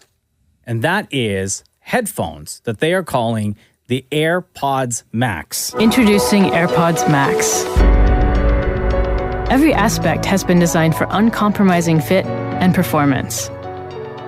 Machined aluminum ear cups connect by a unique suspension system, enabling independent articulation to the telescoping arms of the headband. This flexes to fit a wide range of head sizes with a warp knit canopy, maximizing comfort and breathability. Okay, blah, blah, blah, they're headphones. They're Well, yeah. over-ear headphones. They're Blah, blah, blah. Okay? So, forget about all the tech that's in them, all right? These things are pricey as hell, bro. How much are they? So, in the States, $549. Oh, for God's sake. In Canada, $779. Now, there are reports out there that in the States, the pre-order, because you can't order them now and then get them shipped next week. Okay. It's not until the spring that they're getting shipped out. So there are reports now that in the States, they've already sold out from the pre-orders. In Canada, I went on earlier and I was able to go through the motions and still add it to my cart. And if I wanted to choose purchase, I could choose purchase, but I didn't. So what makes these so bloody different? Hold on. Okay. Let me finish here. Okay, sorry. My brother. Yeah. Okay, Canada, okay. $779 Oh plus my Apple God. Care, right? I get Apple Care with everything. Yeah. You're So smart. $79.99 for Apple Care. Taxes in, it brings me to a total of $970.65 for the brand new Apple AirPods Max. Really, huh? I'm not going to spend that money on those headphones. And when I went through the motions, it says here it's going to ship between March 10th and 24th. If I want to get free shipping. If I want to pay for shipping, I can get it like a week earlier. I'll tell you, every time I'm skeptical about all this stuff and say I'm not going to do it, like I have the AirPods Pro. Same. And they're just better than everything else. I agree. They're just better than everything else. I've tried them all. I was against getting the AirPods Pro. Yeah. But basically, these new over-ear headphones from Apple are the AirPods Pro, but just over-ear version. Really, huh? See, maybe I don't mind that. Maybe I don't mind that then. Maybe I will get them. But it messes with my hair. That's the problem. Now, one of the reasons why I like AirPods Pro is because it keeps your hair nice. Right? I don't like, even on this show, I stopped wearing headphones that go over my head years ago. Yeah. Because I hated the way my hair looked. God. It's all, I would rather my hair look good and then the sound quality be reduced than my hair look bad to have perfect sound quality. Your hair looks great. Thankfully, with AirPods Pro, I get both. Somebody on Twitter who claims that they worked for Apple or they still work for Apple said that they had to sign an NDA because he knew or was working on the production of these headphones. And somebody asked him, said, hey, how long ago did you sign that NDA? Yeah. And he replied and said 4 years ago. Oh, wow. So it's 4 years ago that he signed the NDA, but that doesn't mean it was 4 years ago that it was like they started the process. Who knows how long ago they started the process of creating this. But people online were like freaking out because of the price. Yeah, it's expensive though. But it's expensive gear. For the price of these AirPods Max, I better be able to hear myself from the future.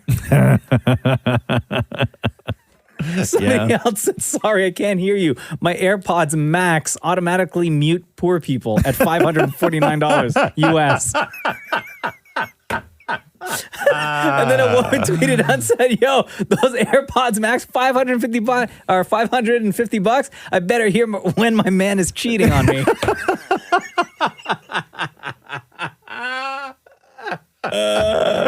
So people are freaking out. Allegedly sold out in the States for the pre-order. You can still get them in Canada right now.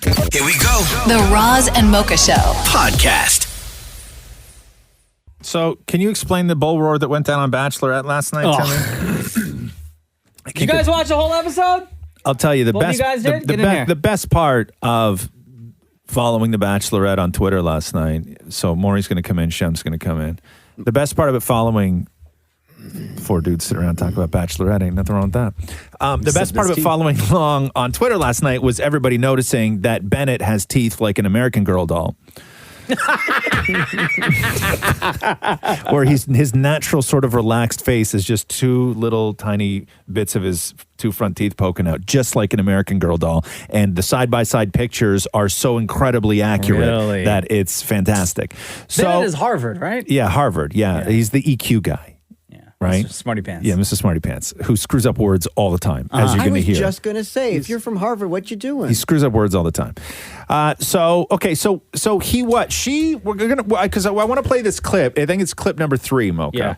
I want to play this clip, but so she sent him home, right, Shem? She did, yeah. She sent him home after he and Noah were kind of having a little conflict on their date. Right. And because they keep going back and forth, the two of them. Correct. Okay. Right. And the way the last week's episode ended was she sat them both down and was like, what's in this box? The box that Bennett gave Noah. Right. And then And in the box, it was like a mustache socks. A bandana and mustache socks and a book on emotional intelligence. It was a super petty gift. I know, super petty. Okay, so here's number 3. Bennett, you have made me feel heard this entire time and made me feel very special. I truly have enjoyed getting to know you. And I think that the way that you make me feel when you're around me is amazing. And I don't think I've ever actually felt that before with someone. But it worries me that you are condescending the way that you talk to people. Ooh. And that you question my intentions. Bennett, unfortunately, I can't give you this rose. Can I walk you out, please? Wow. Sure. And then so what, Maury? Like all the rest of the stuff happens. There's like a ceremony. Other people get kicked off. And then what? Bennett comes back? That was the weirdest thing. So she's like in her robe. She Excuse me. dressed nicely in her room, getting ready for bed. And there's a knock at the door. Now listen to how he talks because it's really creepy. Hello, Tasha. Oh, God. Right? Can we speak for a minute? Hold on a second. I need to be prepared for this because I didn't watch this part in the show. Rachel, who texted in to the Roz and Mocha show, by the way, said, and I'm glad you said what you said, Maury, because Rachel said Bennett is Christian Bale from American Psycho. Yes! Oh. Hello, Tasha. Hi. Can we speak for a minute? Yeah. How are you? Yes. I'm alive now. Here, let me show you this knife. So, it's been a little bit of a whirlwind. Did you just say whirlwind? And, yes, the I spent all day. Rewind that. Right. Okay, hold on. So, it's been a little bit of a whirlwind, to say the least. And I spent all day going over and over in my head, our parting. I first want to tell you, I'm so sorry. I'm so sorry. That I have to kill you right now. For making me think I questioned your integrity or decision-making ability. It was the least of my intentions. I never would. I swear to you. Our goodbye was so bizarre, so surreal. Oh, really? I couldn't even fathom what just happened. Well, you're a douche. And I was thinking of all of these things that I hadn't been able to share with you. Sometimes you don't realize things until they're gone. And I realized in that moment that I love you. Oh, God. Wow. Come on, man. He drops the I love you. I'm not gonna lie, I'm like speechless right now. He dropped the I love you with tears. This is what he, this is, Come okay. So Ben, on, this is, Bennett. listen, this is what he needs to do when he walks in. His only hope, first of all, re-showing up again at the end of an episode after you've already been sent home is like low class for The Bachelor. Yeah, big even time. The Bachelor. His only play, first of all, and also I need to see a Harvard diploma with that man's name on it. Okay? Whirlwind. A whirlwind. The only thing that he can say is he just needs to walk in and go, Tasha, I'm handsome. So how about it? That's all. That's all he can say. Nothing else is going to work. But nothing. After that, because you didn't watch, did you? No, I fell asleep on Catherine's He goes butt. in for a French kiss and she pushes him away. Oh, excuse What do you mean me. he goes in for the French? Like his tongue was out ahead already? of time? No, he tilted his head like he was going to French kiss. But no. You know what a French kiss is? Do you know what a French kiss is? Yeah, open mouth kissing. No. No, man. With your tongues. Yes, it's with your tongue. It's not open mouth kissing. Well, you have to open your mouth to get your tongue. No, but you can't say a man goes in for a French kiss if you don't see tongue. No, but whenever you tilt your head, that's assumed it's going to be a French kiss. Not necessarily. Is Bennett here, man? Who tilts their head to just peck? Yeah, no, but that doesn't Have you necessarily. never kissed somebody before? Yeah, you just go in and kiss. With what? Like nose to nose and like forehead to forehead? No, but he tilted. You have to tilt when you kiss. You can't kiss straight on. I have no issue with kissing straight on. Kissing straight on doesn't work. The mechanics don't work. But Also, mouths don't work that way. But also, did you watch the teaser at the very I'm end? concerned about the way you kiss. I know this is a whirlwind of a conversation right now. Hey. The Roz and Mocha Show. Podcast. Oh, yeah. Oh, yeah. How that hurt. You okay? Yeah, I'm fine. Hey, Mocha. Are you ready? Let's do the news. A Roz and Mocha Show and Kiss 92.5 News Break. Billie Eilish has officially called off her Where Do We Go World Tour indefinitely. So she released this statement. Hi, guys. I wish I could have seen you on tour this year. I've missed performing for you and being on stage so much. I can't even tell you. We've tried as many different scenarios as possible for the tour, but none are possible. And although I know many of you want to hold on to your tickets and VIP passes, the best thing we can do for everyone is to get the money back in your hands as soon as we can. Keep an eye on your email for more, blah, blah, blah. We'll get you on the next tour. I love you so much. Stay safe. Drink lots of water. Wear a mask. Oh, that's real and nice. I like that. That's good. I think that everybody should do this. I think that all artists should do this. I think that it's wrong for people who had tours set, especially months ago, to hang on to the money. I think you should give the money back to your fans. People need that more than they need a VIP pass right now. Yeah. They need their money back. And Billie Eilish doing the right thing. I like that. Black Panther star Letitia Wright being slammed. Did you see this? No, what happened? Oh, my God. So, man. She's getting a lot of backlash because she posted like a fact-free YouTube video that was questioning the efficiency and safety of potential COVID-19 vaccines and vaccines in general. Oh, no. She's one of those. So she tweeted out the video from a YouTube channel called On the Table, where they were discussing in length about the efficiency of vaccines, the dangers of taking them, and the supposed origins of the ingredients of the COVID-19 vaccine. And then she tried to explain things when people started going in on her, saying that she wasn't against vaccines, but thought it was very important to, quote, ask questions, adding, I think it's valid and fair to simply ask what's in it. And then everybody started dragging Don Cheadle into this. Why? Because they're a co-star, part of the same universe, whatever. I don't know. And then Don Cheadle, after seeing, I guess, a lot of he went through a lot of the comments, and Don Cheadle said this: Jesus, just scrolled through hot garbage. Every time I stopped and listened, he and everything he sounded crazy and effed up. I would never defend anybody for posting this, but I still won't throw her away over it. The rest I'll take off Twitter. Had no idea. So he said that he's going to talk to her in person for posting something like this. Why of all people? Like, are they friends? Like Don Cheadle? I think, they're good co-stars. I think they're. Has he in the past said something like similar about vaccines? No, not at all. Not at all. I think they were just like, "Hey, Don Cheadle, come get your girl." Yeah. Like I think that's really just what it came down to. Yeah, you're a war machine. Come help us out. Yeah, exactly. Huge news for HBO Max in the States. We had said earlier in the month when they decided to run Wonder Woman 1984 simultaneously on HBO Max on Christmas Day and in theaters, that this was a game-changing move. And this was one of the biggest moves in show business during COVID. And now HBO Max and Warner Brothers have decided to put their entire 2021 slate of films on HBO Max in theaters simultaneously on the same day. Yeah, so hitting theaters and HBO Max on the same day this year will be Godzilla vs. King Kong, The Matrix 4, The Suicide Squad, Dune, Space Jam, Tom and Jerry, Mortal Kombat, The New Conjuring, The Sopranos prequel, and The Many Saints of Newark. So they're going to do that with their entire slate of films for 2021. For real? Yeah. So what does that mean in Canada? Because nothing. We don't get HBO Max. We don't have the privilege of this. So we are going to be HBO stuff like through. It's not, but not Crave. this, not this. It's like us with Wonder Woman, right? So Wonder Woman in America is going to debut on HBO Max and in theaters on the same day on Christmas Day. I think it's going to run for 30 days on HBO Max. Then they're going to pull it. When they pull it, it will then go to pay-per-view. Right? Oh, it'll like then then go to on demand.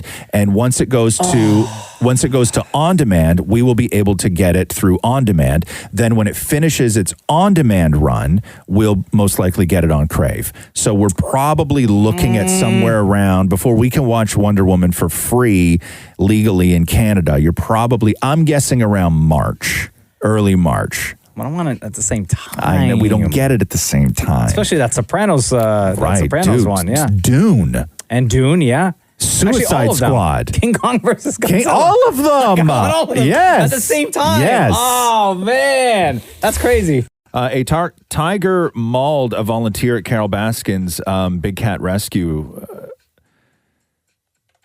And it was like not good. Like they almost ripped the person's arm off. Oh, boy. Yeah. They said that at the animal refuge made famous on Tiger King, the one in Florida that Carol Baskin runs. The woman was 69 years old. She was the volunteer. So that went down. Surprise, surprise. Haagen-Dazs released their list of the most popular ice creams for 2020. Number one is vanilla. Yo, have you never had the Haagen-Dazs vanilla? I know, but it's just very 2020ty, right? It's no. I've had the vanilla. It is amazing. I know. I've had the vanilla. Have you ever had the Dulce de Leche? I don't eat. No, because I'm not a fan of ice cream. One? No, I like vanilla good. ice cream. That's my only thing. So what are you complaining about? I'm not, because it's I think number one on the list. I know, but it's just picture. Listen. They got strawberry was a runner-up. Butter pecan was a runner-up. No, pass. No, huh? No. Is chocolate on there? Yeah. They have a really good chocolate one. Yeah, I think it's on there somewhere. I don't know. But whatever. Okay. You're not into this story as much as I thought you'd. Nah, I'm fine. Is triple chocolate on there? No, it's not actually. Oh. No, it's coffee is on there. Mm-hmm. Strawberry, butter pecan, and then their vanilla bar, the vanilla ice cream bar dipped in milk chocolate and covered in almonds. Do I know their vanilla bar? I don't know. Dipped Is in it popular? chocolate covered in almonds. Is it popular? Yeah. Yes, sir. Okay. It is. Okay, I don't know, man. Have you had the new Haagen-Dazs Spirit one where there's booze in it? Excuse me. No. What kind of booze? Like booze rum? flavoring, like Bailey's and all Who that wants stuff. booze flavor? Oh, no, I want real deal. Haagen-Dazs. Hit me up when you got the real deal. The question is, did Rudy Giuliani fart during the Michigan hearing? Oh, God. There's video going around of Rudy Giuliani testifying, and he's like all a hothead and everything else. And it really sounds like he farted. Yeah. And his assistant who's sitting beside him, like as soon as the sound happens, like the look on her face, like her eyes dart right over to what he was saying. Yeah. But that could be like, I don't know if this is fake because nobody likes Rudy Giuliani. So it's very easily manipulated. You can take any bit of footage from anything and throw a fart sound in it and it will go viral, and then forevermore Giuliani would have farted at the Michigan hearing. But I will allow you to make your own decisions. Okay. The answer that I gave you is they didn't bother to interview a single witness. Just like you, they don't want to know the truth. Well, you probably know the truth. The answer that I gave you is they didn't bother to interview a single witness. Just like you, they don't want to know the truth. Well, you probably know the truth. Yeah, I know you farted, bro. Okay, is that the truth? Yeah. Okay. Because he tried to time. If you Okay. let's listen to it again. He tried to time the fart with the word witness. Because I think he wanted the word witness to cover the word, the actual sound of the fart. The answer that I gave you is they didn't bother to interview a single witness. Just like you, they don't want to know the truth. Well, you probably know the truth. So let's go back now to some other debatable television farts. Yeah. California Congressman Eric Swalwell. This was on MSNBC on Hardball in 2019. Taxpayer dollars to ask the Ukrainians to help them cheat an election. Yeah, that's a fart. Okay, Straight up. And I said at the time I didn't think it was a fart. I think it is. No, I don't think so. I don't think that was a fart. But you know why? Why? Listen again. Yeah. He paused to fart because he was feeling so uncomfortable. So he had to fart and then continue the sentence. Listen. Taxpayer dollars to ask the Ukrainians to help them cheat an election. Yeah, that's a fart. Okay, so what about Taylor Swift at the 2015 VMAs? This is a video directed by Joseph Kahn, who did Blank Space and Bad Blood. It's our third video working together, starring Scott Eastwood. Here's the video for Wildest Dreams. Yeah, that's a fart. You Taylor think farted. so, Yep. man? You think everybody farts. Okay, what about Wendy Williams? That was this year, January this year. But you can't even do that locker room thing. That cop wasn't playing that. I mean, you're lucky you only got battery. Fart. What if he filed for sexual assault? You know why? She paused for the fart. Yeah. Listen, she paused And for the that- fart right here. I mean, you're lucky you only she's got like, battery. What if he... Now, my favorite all-time television fart was from 2011, which was Whoopi Goldberg on The View. And my favorite, what makes this my favorite, is that she acknowledges it. And she's the only person so far that has farted on television that acknowledges it. What was I say? The quick one. You're so polite. Oh, excuse me. I think I just blew a little frog out of there. Listen, we all fart. Just admit it, guys. Just admit it. Rudy Giuliani has COVID-19. It's about time. Not about time, but like everybody else in Trump's camp. You would have assumed it would have happened much sooner. Yes. Given the givens, right? Yes. Like I everybody fully else agree in with Trump's you. camp had it. Yes. And I was wondering, like, how did he escape? Well, clearly he didn't. I know. He tweeted, thank you to all my friends and followers for all the prayers and kind wishes. I'm getting great care and feeling good, recovering quickly, and keeping up with everything. And also gassy. The LCBO had announced, I guess on Friday, that they had a partnership with Skip the Dishes to deliver booze directly to the people in the city. And it's now been paused because restaurants started fighting back, because restaurants, no in-room dining, there's no anything that you can do. And so selling alcohol is really a way that they're making their money. And so LCBO has put that entire deal as it is right now on pause. This is Mayor John Tory. I think the initiative with Skip the Dishes, while it replaces an older deal, is maybe ill-timed. And I think maybe if the province were to say, for example, that they would postpone the implementation of that for a period of time while we have the restaurants in lockdown. They're locked down right now, so they can't open for indoor or outdoor dining, and outdoor dining is not as much of an option because of the weather. So they rely on things like the ability to sell alcohol to give them any kind of revenue stream that goes beyond takeout and delivery. And last night, Robert Downey Jr. and Don Cheadle honored Chadwick Boseman at MTV's Movie and TV Awards, the Greatest of All Time special. The second you first saw him on screen or had the opportunity to meet him in person, his energy and intensity is undeniable. There was something different and special about Chadwick Boseman. Each time he stepped on the set, he inspired and influenced everyone there. And with every role, he created a new legion of fans. He had an incredible power to unify people in their love for his work and their respect for him as a person. Mr. Boseman truly embodied what it meant to be a superhero. His impact as a groundbreaking leading man, as an icon on screen, it won't be quantified by the box office records he broke, but by the legions of fans who will celebrate him for many years to come.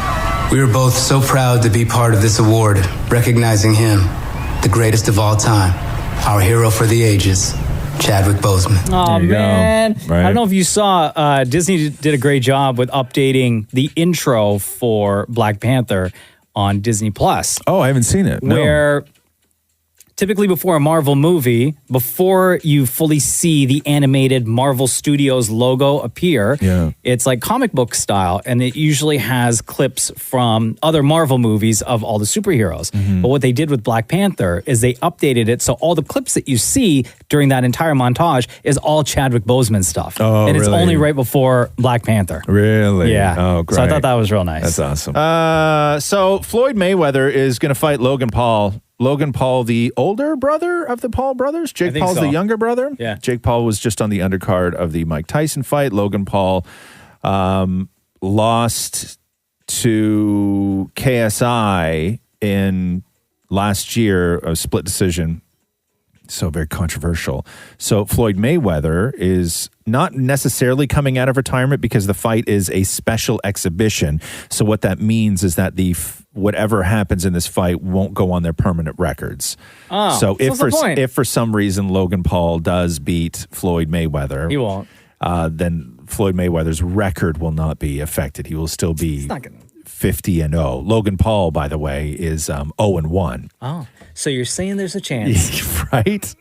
But I don't know how that's the only way to do it is in a special exhibition, because I think Floyd Mayweather went into his last fight weighing 150. Yeah. And I think Logan Paul went into his last fight weighing just shy of 200.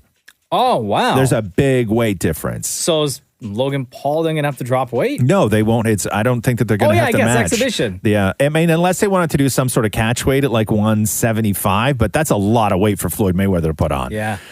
So I don't know. I don't know what's going to happen. He's just going to get his ass beat. On the Saturday Night Live on the weekend, did you watch the Stan parody? It was with my Pete favorite Davidson? skit of the entire show, simply because that Stan song by Eminem, it's my all-time favorite song from Eminem. Yeah.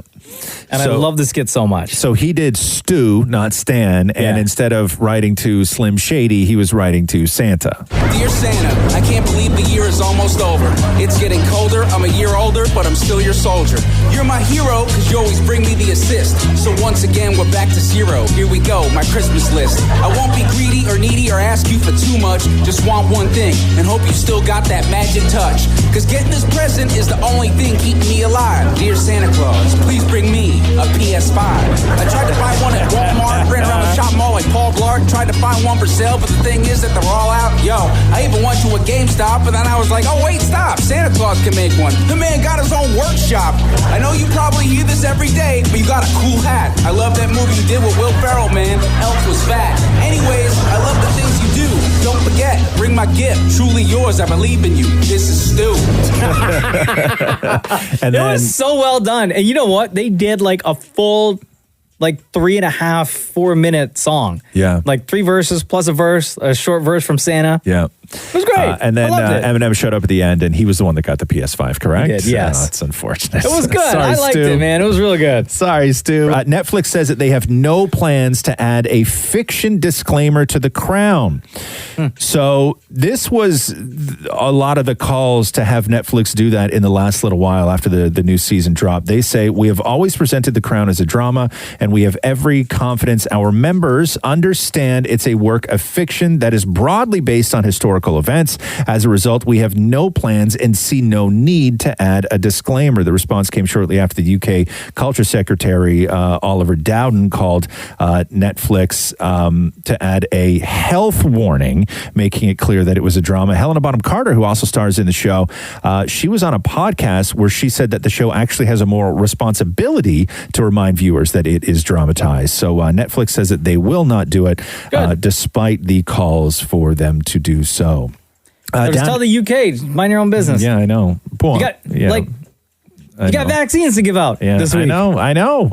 Right, get to that. News this morning of what could be, although the specific details aren't out, what could be the biggest music publishing rights sale of all time.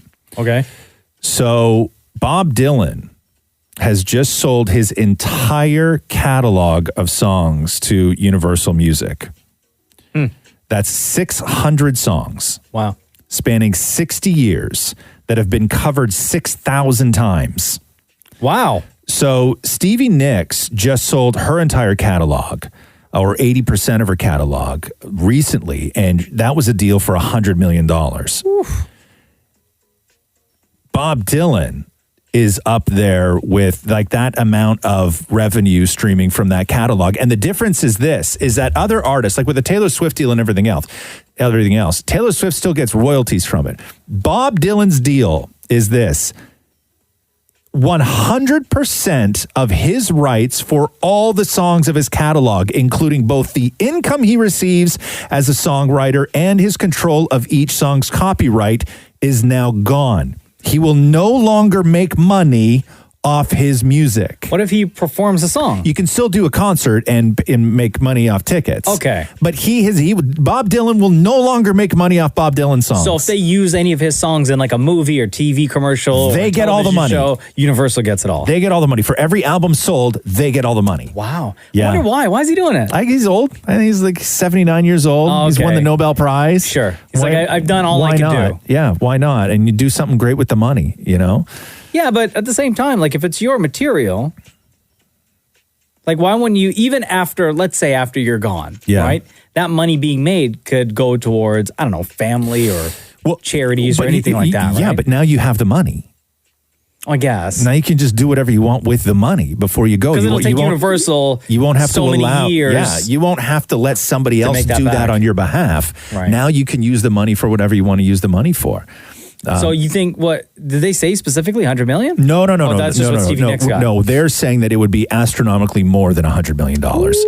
Because Stevie Nicks got close to $100 million, and they were like, this is in a completely different stratosphere of what Stevie Nicks. And listen to this. I had no idea what this business has been going on with people buying up music rights. Because you remember Michael Jackson started doing this years ago. Yeah. He bought up Sly and the Family Stone, and he bought the rights to Great Balls of Fire. And people were pissed. And then he bought all the Beatles music for $47 million at the time.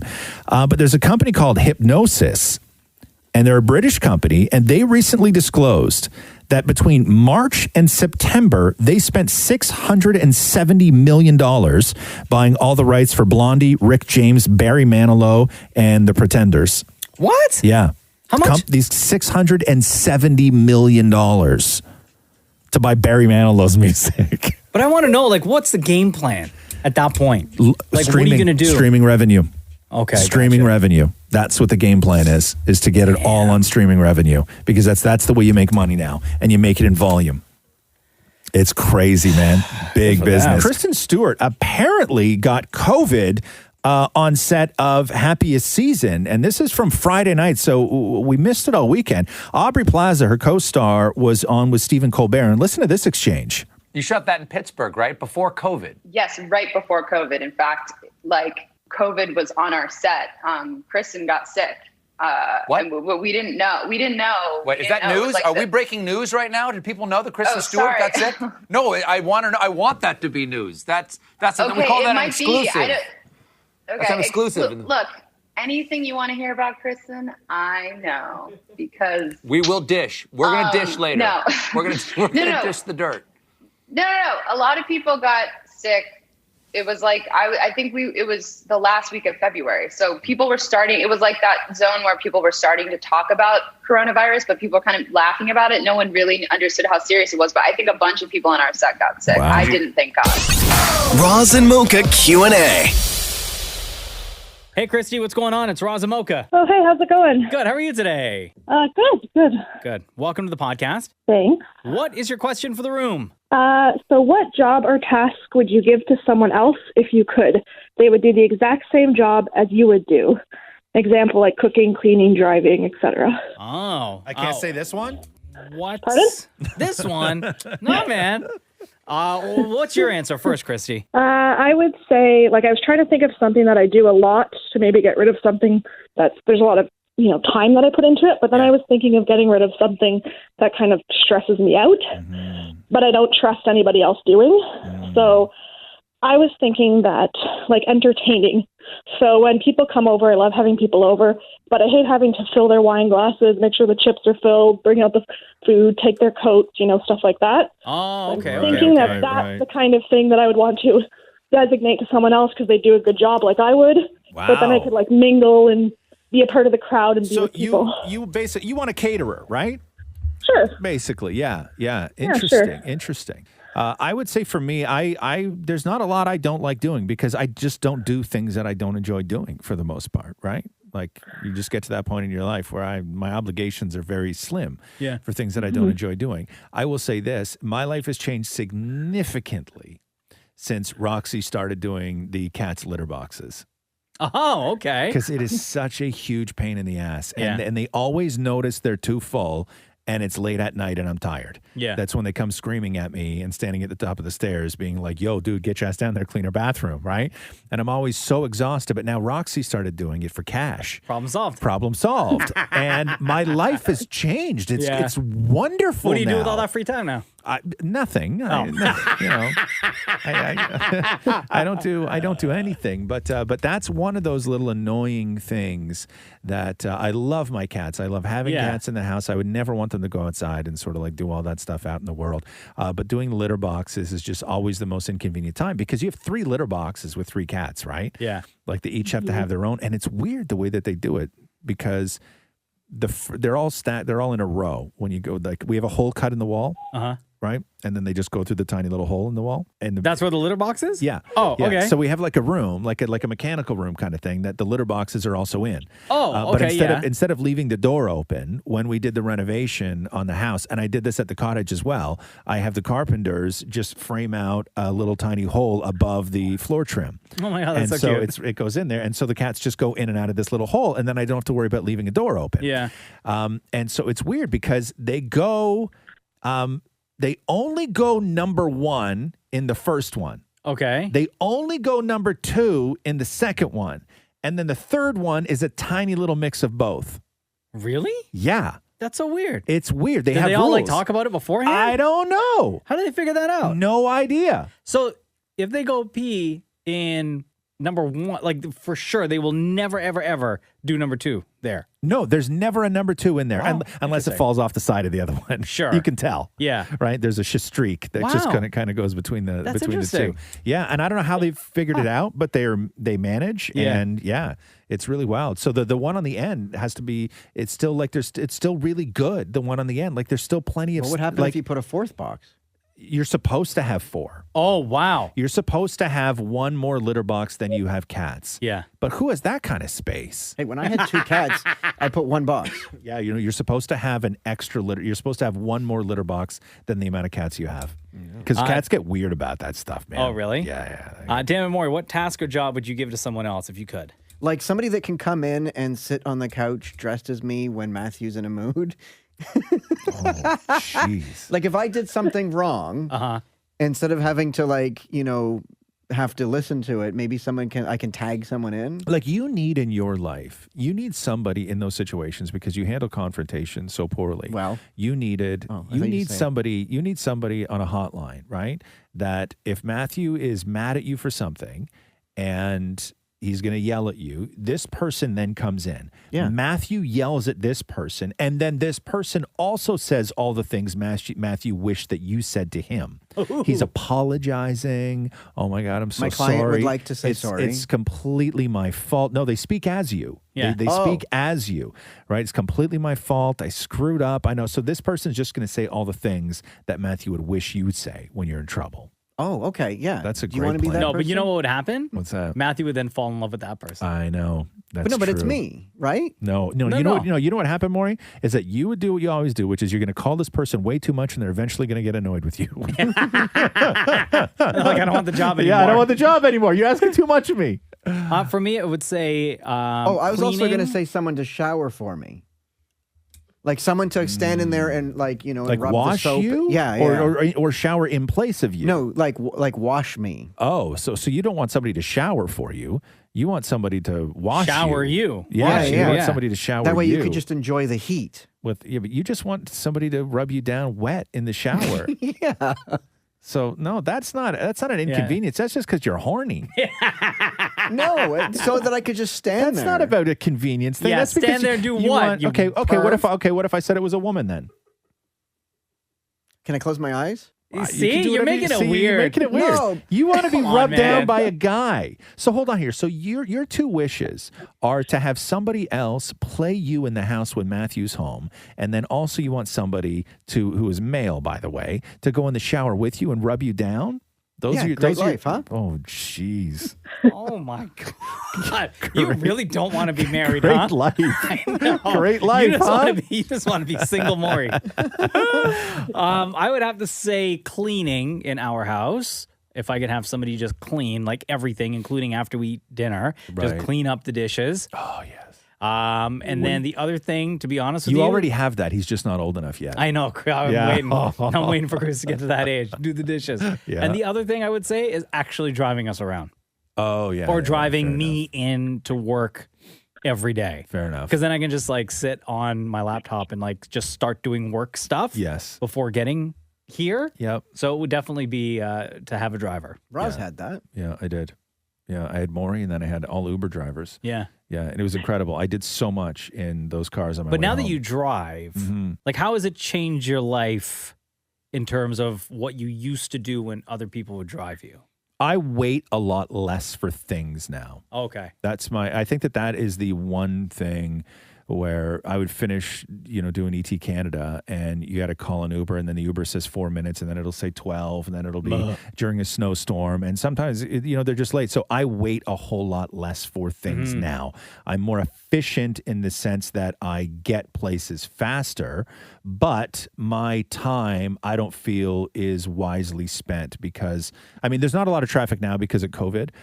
But when I would leave ET Canada, some days it would take like between 45 minutes, sometimes it could take an hour to get home. And that was always an hour that I could do a lot of work. So I didn't have to take anything home with me. I could reply to everybody. I could write stuff if I needed to. I could do anything I needed. So I don't have that time anymore. So I find that I'm working more at home now that I drive more. There you go, Christy. Yeah, thanks so much. I've been listening to you guys. Thanks very much for joining us. Have a great day. I've listened to you guys for so long. Thanks so much. You're the best. Take care. Thank you. Nazim asks, long conversation or small talk? Depends. Yeah. I would say it depends on who you're having the convo with and what it is you're talking about. I love small talk with people I don't know, but that Yeah. I see on a regular basis. I love small talk with people at the grocery store. I love it. I love it. I love it. I love it. It makes my heart so warm. But long conversations, I'm never really down with long conversations. I find them like inefficient. Really? Yeah. Huh. Yeah. Even if it's like a subject that you're interested in? Or it's just something that you're interested in? But a long conversation about one thing to me doesn't interest me. I'll have a long conversation about a lot of different things, but not about one thing. I've got I up get from the so table bored. if there's a long conversation and it's run its course. Yeah. And you just go play on the computer. Yeah, that's rude. I know. What do you mean? So hold on. Are you talking about at home still? Yeah. Is all this stuff still happening at home? No, like when we used to have, like if we had a friend over or something for tea. Oh, okay. So not just you and Matthew. No, Matthew would continue talking to her. Okay. And then I would just get up and walk away. Oh, that's right. Because you don't like Matthew's friends. Is it because Matthew's friends don't like you? No, it's because it's too smart of a conversation. I can't add anything. Right. Also, I know I do understand. I will say this about what Maurie just said, which is something that I don't enjoy at all, is I don't enjoy being a sort of third wheel in a conversation where two people have an incredible interest about one thing or about each other. And I don't really have a place, like I don't fit into that conversation at all. And if I do, I'm forcing it. I hate those conversations. Like I'll never stick around in those conversations at all. Robin says here, how do you plan dinner every night? Do you just figure it out when you get home or do you plan for the week? You and I are totally different on this. Completely. Yeah, Mocha and I are in opposite ends of everything. Yeah. When it comes to dinners. You buy enough That's why groceries. we match so well. Yeah, I know. You buy enough groceries to last you a month. Pretty much. And you have it all planned out, right? Yeah. Not for the month, but I would say at least a few days in advance, and we buy more than enough groceries to make multiple things. Like I know on the weekend, maybe Jenna will put together like a grocery order that we just go and do curbside pickup. And she'll have like a couple of cookbooks of things that she knows she wants to try out or she wants to make. So she'll get the ingredients for all those things. But then all those ingredients could be used for like other things that we'll eventually make during the week. Right. I buy every day. Every single day. Yeah, I go to the grocery store every single day, and I buy just for that day. Sometimes, if I know I'm gonna have a busy next day, I'll buy 2 days worth. So will you only buy like ingredients for that one particular meal, or will you buy a little bit extra, knowing that maybe in a couple of days you'll want to make the exact same thing? No, again? Never that. Really? Never that. Never that. But no, I don't buy a lot when I go to the grocery store because I've spent years just sort of building a really, really great pantry, right? So I have a lot already. Like if I want sort of spaghetti bolognese or whatever it is, I will stop at the grocery store. I'll buy a fresh baguette, and meat. Everything else I have at home. Yeah. Already. I have all my cans at home. I got my tomato paste at home. I always have a thing of wine in the fridge that I use for cooking. I have I'll buy an onion because I get fresh produce. But I have like all that stuff at home already. Garlic, everything else. So I just go and usually buy my proteins. Or if Catherine wants something specific like sweet potatoes and a rutabaga, because that's what she's going to roast for dinner tonight, then I'll pick that up. But I never buy a week's worth of groceries. I never have like a freezer full of where I'm taking something out and letting it defrost that day. Never. We have that. Never. We have a freezer full of stuff. Yeah, interesting. Absolutely. Maurie? I love the fact that I now pay for, I know what 3 meals are going to be because I have that food box that shows up. Oh, right. So Maurie's another situation where you get your groceries and you get them all in advance. I go day of not knowing I don't even know what I'm going to get before I walk into the grocery store. I just grab a cart and walk the aisles. And I'm like, okay, let's do this tonight. Maurie gets the boxes where they sort of, everything is already pre-prepped and then it just comes in a box and then you just cook it, right? Yeah. So like, it comes with a cut card. stuff? Like if there's vegetables, you have to still chop your vegetables. You do. So sometimes like a cauliflower will come in its own bag already like ripped off the thing or whatever. But there'll be like a couple tomatoes and it'll tell you on the sheet what you have to do, whether you have to dice them or finely chop the garlic and stuff like that. And there's like pictures and step by step on what you have to do. Jeez, it's like Lego.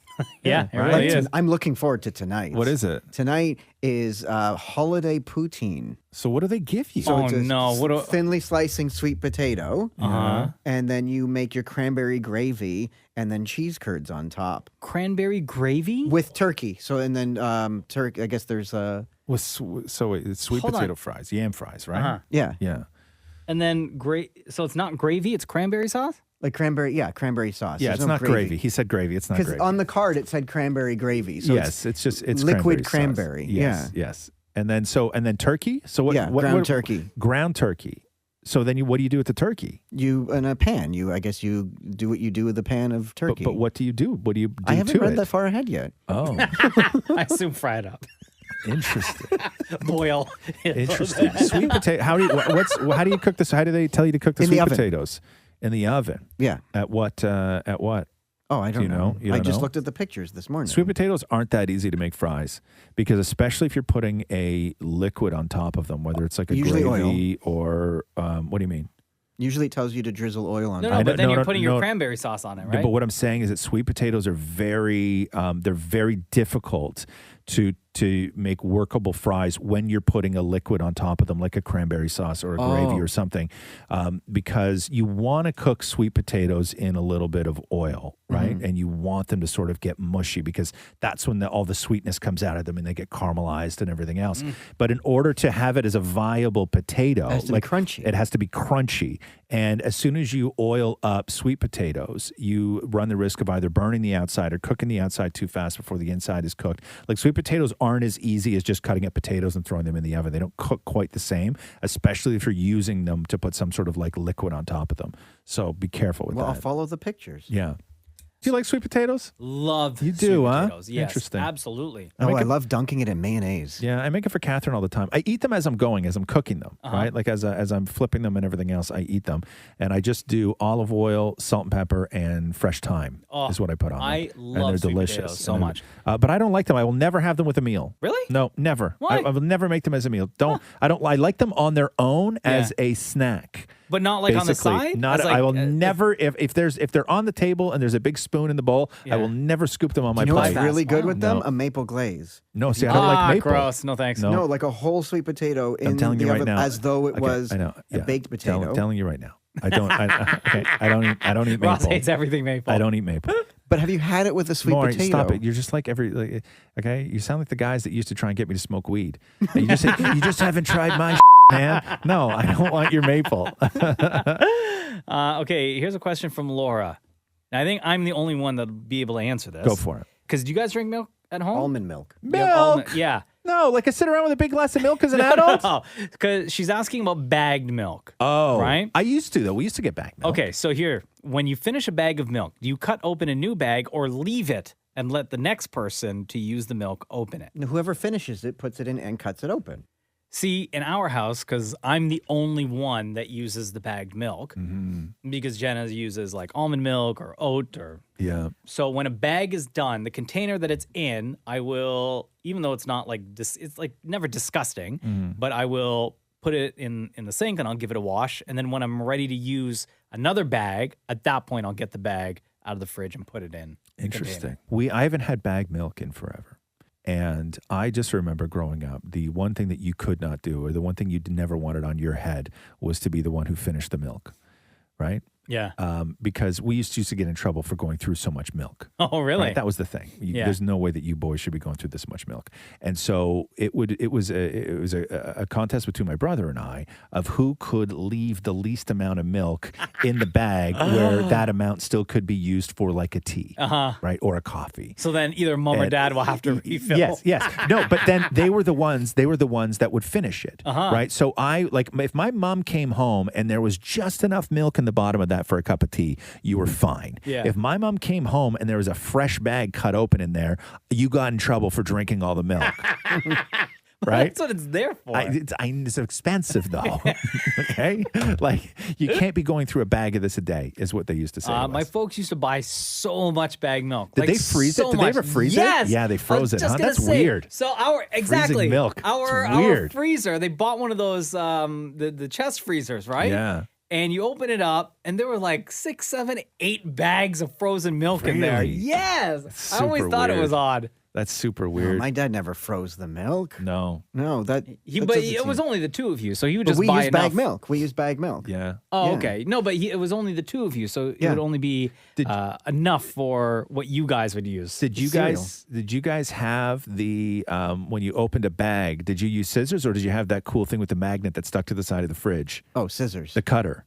What? You never used the cutter? What It was cutter? a specific cutter. For bagged milk? Yeah. They usually had the Becker's logo yeah, on it. you held the tip. Yeah. You held the tip, and it was a little stick. It looked like a little USB stick with a round sort of end on it, and it had like a little Pac-Man mouth on it. And inside that little Pac-Man mouth were 2 little razor blades. And so you just held the corner of the bag of milk and went like that, Really? and it came right off perfectly every single time. And then you No. just stuck the magnet back to the fridge. We used never to have- had that? We used to have to use scissors. No, and my I tell you dad- the hell I went through when it was my turn or when I had to open the bag of milk. Yeah. Because I'm left-handed. Oh, no. So using this, I used to mess up that bag so bad. Who remembers getting yelled at for cutting the hole too big? Me. All the time. Yeah. Who cut this? All the time. Too much milk comes I out. know, too much. All the time. That was Okay, the worst. Alan says here, if you could pick only one ability, would you pick teleportation or flying at super speed like Superman? I think teleportation, right? yeah, Because it's faster than flying. What are the rules to But teleportation? teleportation, you're going to a certain period of No, time. No, you're not time travel. travel. Teleport. Teleport. Oh, like I So, want like, to you go from can- here to Los Angeles. Yes. Exactly. So is this question not basically, do you want to go faster? Yes, exactly. Oh, Yes. okay. But but I also think the difference is this, is that why I say teleporting is because I wasn't looking at it as speed. I was saying, okay, flying, I could get from, Toronto to Los Angeles very quickly, like Superman speed. You could be there in 2 minutes if you're Superman. The difference with teleporting is I wasn't thinking of it traveling from city to city. I was thinking of traveling from inside a room to another inside room, which you can't do when you fly. You still have to get into a building. So if you're teleporting, you could say, I want to go from directly right here to where I am to, say, front of the stage at the Shawn Mendes concert that's also happening at the same moment. Right. You know what I mean? Like you could teleport right See, there. and I was looking at flying, like if you teleported, whereas if you're flying, you could at least stop on the way. Yes. Like No, if you're like, I want to pick up something. There's a case to be made for flying. For sure, there's a case to be made for flying. But I would 100% say teleporting. Because if you're teleporting and you have to go from here to the Shawn Mendes concert, but on the way you wanted to pick up a Slurpee. But then you teleport from here to the Slurpee place and then from the Slurpee place to the Shawn Mendes concert. Oh, I guess you could do that. Yeah. Just seems like a lot of extra It's work. not once. They didn't say you get to teleport once. And then I'm sitting here going, Shawn Mendes. Yeah, you're not using Right? your Like, one yeah. teleport to go to a Shawn Mendes concert. And Maurie would ruin it, and he would like just be standing there with his Slurpee, Yeah, and completely. no Shawn Mendes. Stuck at a 7-Eleven that's too far to walk home from. Yeah. In Toledo. Laura says here, do you guys have a favorite food item or meal that you came across while traveling that you always have to get when you go back to that place? Oh, good one. 1,000%. What is it, More? Because you can't get these unless you go to San Miguel, the island in the Azores of Portugal. Okay. Which is in one of the villages, Vilafranca. Yeah. Right? They have the Queijadas de Vilafranca, which is You didn't say any of those words right, by the No. way. Just tell us what the food Tell item us is. what For the the food record, is. It better not be a hot dog, Nobody's bro. impressed by this, by the way. Nobody's impressed by your knowledge of going to Portugal and your butchering of the language. No, they're Also, you went impressed to they do Portugal that. once, like 10 years ago. I know. Get over it. No, please, that's my family out there. So in the village, they have the cakes. You can only get them there. Yeah. Right? And I remember I sweet-talked the guy at the factory because it's family run, and I got to go in and help the ladies make the cakes. Okay, what are the cakes? To explain them. So it's kind of like a custard cake kind of thing, but a harder custard on top is sort of icing sugar. Right. But it's the flavor. It's to die for. It's fantastic. Like You a can creme buy- brulee? Yeah, almost, but like a harder inside, like not like creamy. It's more like a cake texture, right? Like you can get Are they Portuguese. big? How big are they? Show with your hands. They're like this here.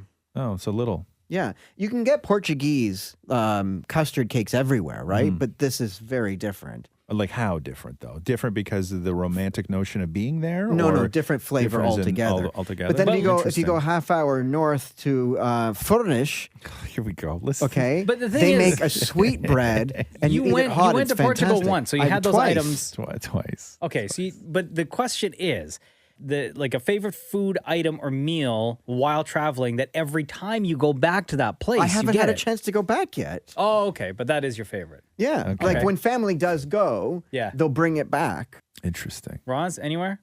I mean, you don't really travel much. You go like for jeez. leisure. When we could travel, you would travel for your other work. job at ET Canada. Yeah, I mean, I've traveled, but my thing is this: is that when I do travel, I go back to the same places over and Like over Taco and Del over Mar? and over and over again.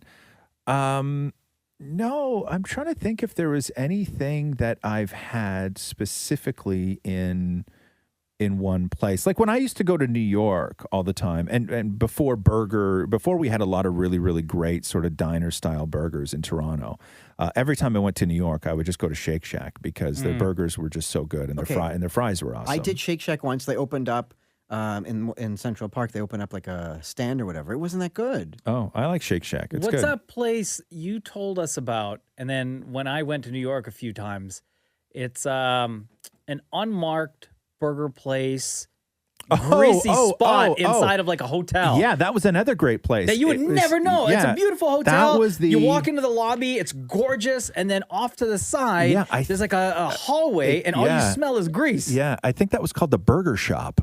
I think it was. So yeah, it was in the bottom. It's in the lobby of a hotel. So imagine walking into a beautiful hotel, like a Four Seasons hotel kind of thing, where the lobby is just pristine, and then it's huge. Yeah, and then there's a hallway that just sort of like is right beside reception. There's just a hallway, and it just leads down like it would be like where the bathrooms are or whatever. And at the very end of the hallway, there's a neon sign of a burger and a black curtain. And when you walk down this hallway and through this black curtain, you are in like a hole in the wall, greasy spoon, wooden booth, loud, tiny burger joint where people write on the walls with Sharpies and stuff like that. Yeah, and like like it was all sorts incredible. of famous. So if you like stand there and you look at the walls, you see Yeah. all these famous names. Yeah, that People place who've was all- that who have place all was gone in. really good. There's another place, Barney's Beanery in Los Angeles, is another place that does really, really great burgers, and they've been around forever. Like I don't even know, 80 years or something like that.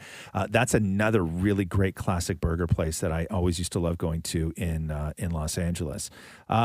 When I love Mexican food, and I love the way Mexicans cook Mexican food because it's not like Tex-Mex. It's actual sort of Mexican food. And so I discovered something called tacos de papas, I think is what they're called, which is it sounds weird. Like it sounds like some white trash mother invented it because the cupboard was bare.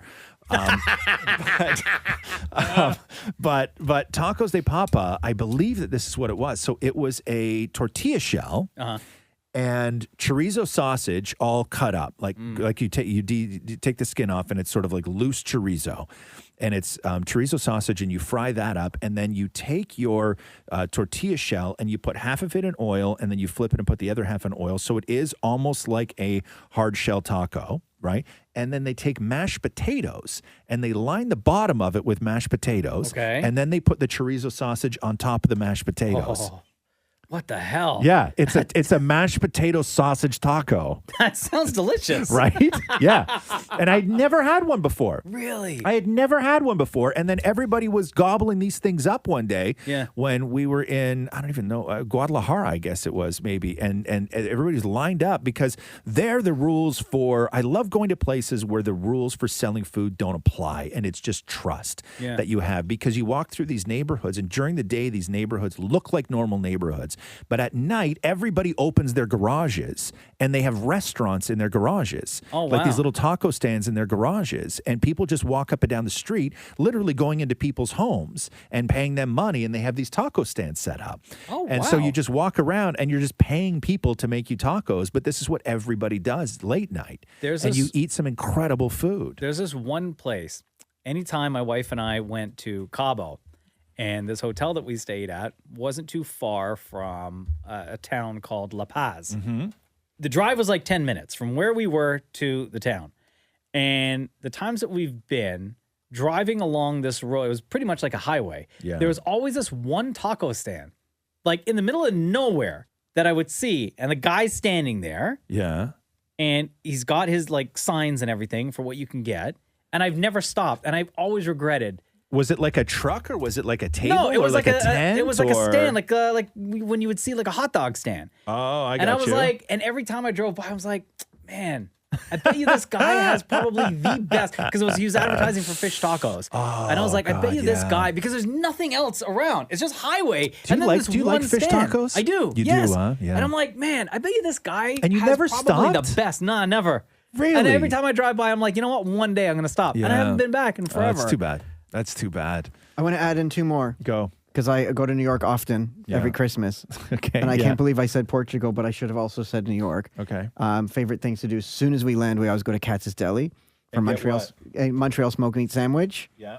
And we Do they call it Montreal smoked meat in no, New York? No, No, it's just corned beef, corned right? beef, yeah. Right. But we order one cut in half, and Matthew is half, I have half. That's our favorite. And also Serendipity, where you get the frozen hot chocolate. Ah, yes. How do you eat what is the frozen hot chocolate? How do they serve that? It's basically like hot chocolates in a massive bowl with many straws, but it's like frozen. Literally, it's hot chocolate that they freeze, right? It's like ice shavings and stuff, but it's unbelievable. There's one place, not one place, there are many, but one thing about New York that reminds me of all the trips, the family trips we would take growing up. Because we used to drive to New York a lot. It's a growing big up, drive. my dad, all of my dad's brothers and his sister and his parents both lived in New York. When everyone was leaving Guyana, it was like my dad left, went to England, met my mom, from England, moved to Canada. Right. Everyone else in Guyana left there and then went straight to New York, like New York City, like Queens. Yeah, and never left. And never left. So we would always go. And the one thing I remember, because it was one of my uncles that bought it for me and I fell in love. And every single time I went back, just the smell of it, just even anywhere in the world that I am, right? Just the smell of it reminds me of New York and these road trips. It's just a shish kebab. Oh, yeah. On a stick. They would just sell them at like 10 o'clock in the morning, as soon as the cart opens up on the street. And you would just go, you pay your $2 or whatever, and you get a shish kebab. Yeah, that's good. You could say the same about, about chestnuts, right? Like anytime you smell chestnuts, does it remind you of the streets I've never of New had York? any of that. Yeah. No, but the smell, would remind you of New York. Well, it's like a Montreal steamy. What's that? It's disgusting. No, I don't want to partake. Come on. You don't want to do a Montreal steamy with me? No, bonjour, hi. No, thanks. No, you don't. Welcome to the Montreal steamy. What's that? Montreal steamies are how they would cook hot dogs, which is a steamed hot dog with a steamed bun, which is how I cook hot dogs. So why don't they just call it like steamed hot dogs? Because they're steamies. I'll have two steamies. Oh. But that's how they do them everywhere, though. No. People because when I moved to Ontario, the big thing with here was, and what I grew up with here was, you would get the hot dog vendors where it's barbecued. Yeah. Where everything is barbecued. That's like the sort of street version of our hot dog. Oh, sure, here. but when you go to the ballpark, they're steamed. Right. No, they're not. They're on that roll they're thing. on the, They're on that roll I've thing. had steam. Okay. No, they're always on that roll thing, right? And I like a boiled hot dog with a steamed bun. And that was what a steamy was. And so you would just go and order like 4 steamies. And they put them in those little foil wrappers that are all the like best. rolled up at the end. Yeah. Yeah. That's a Montreal steamy. I don't know what you were thinking of. I don't know, it just sounds weird. Every week on Instagram, you'll find us at Kiss925. Ask your questions and we will answer. This has been the Roz and Mocha Show podcast. Thanks for listening to the Roz and Mocha Show podcast. Catch the guys live Weekday mornings from 6 to 10 on Kiss 92.5. Kiss925.com. Or download the Kiss 92.5 app.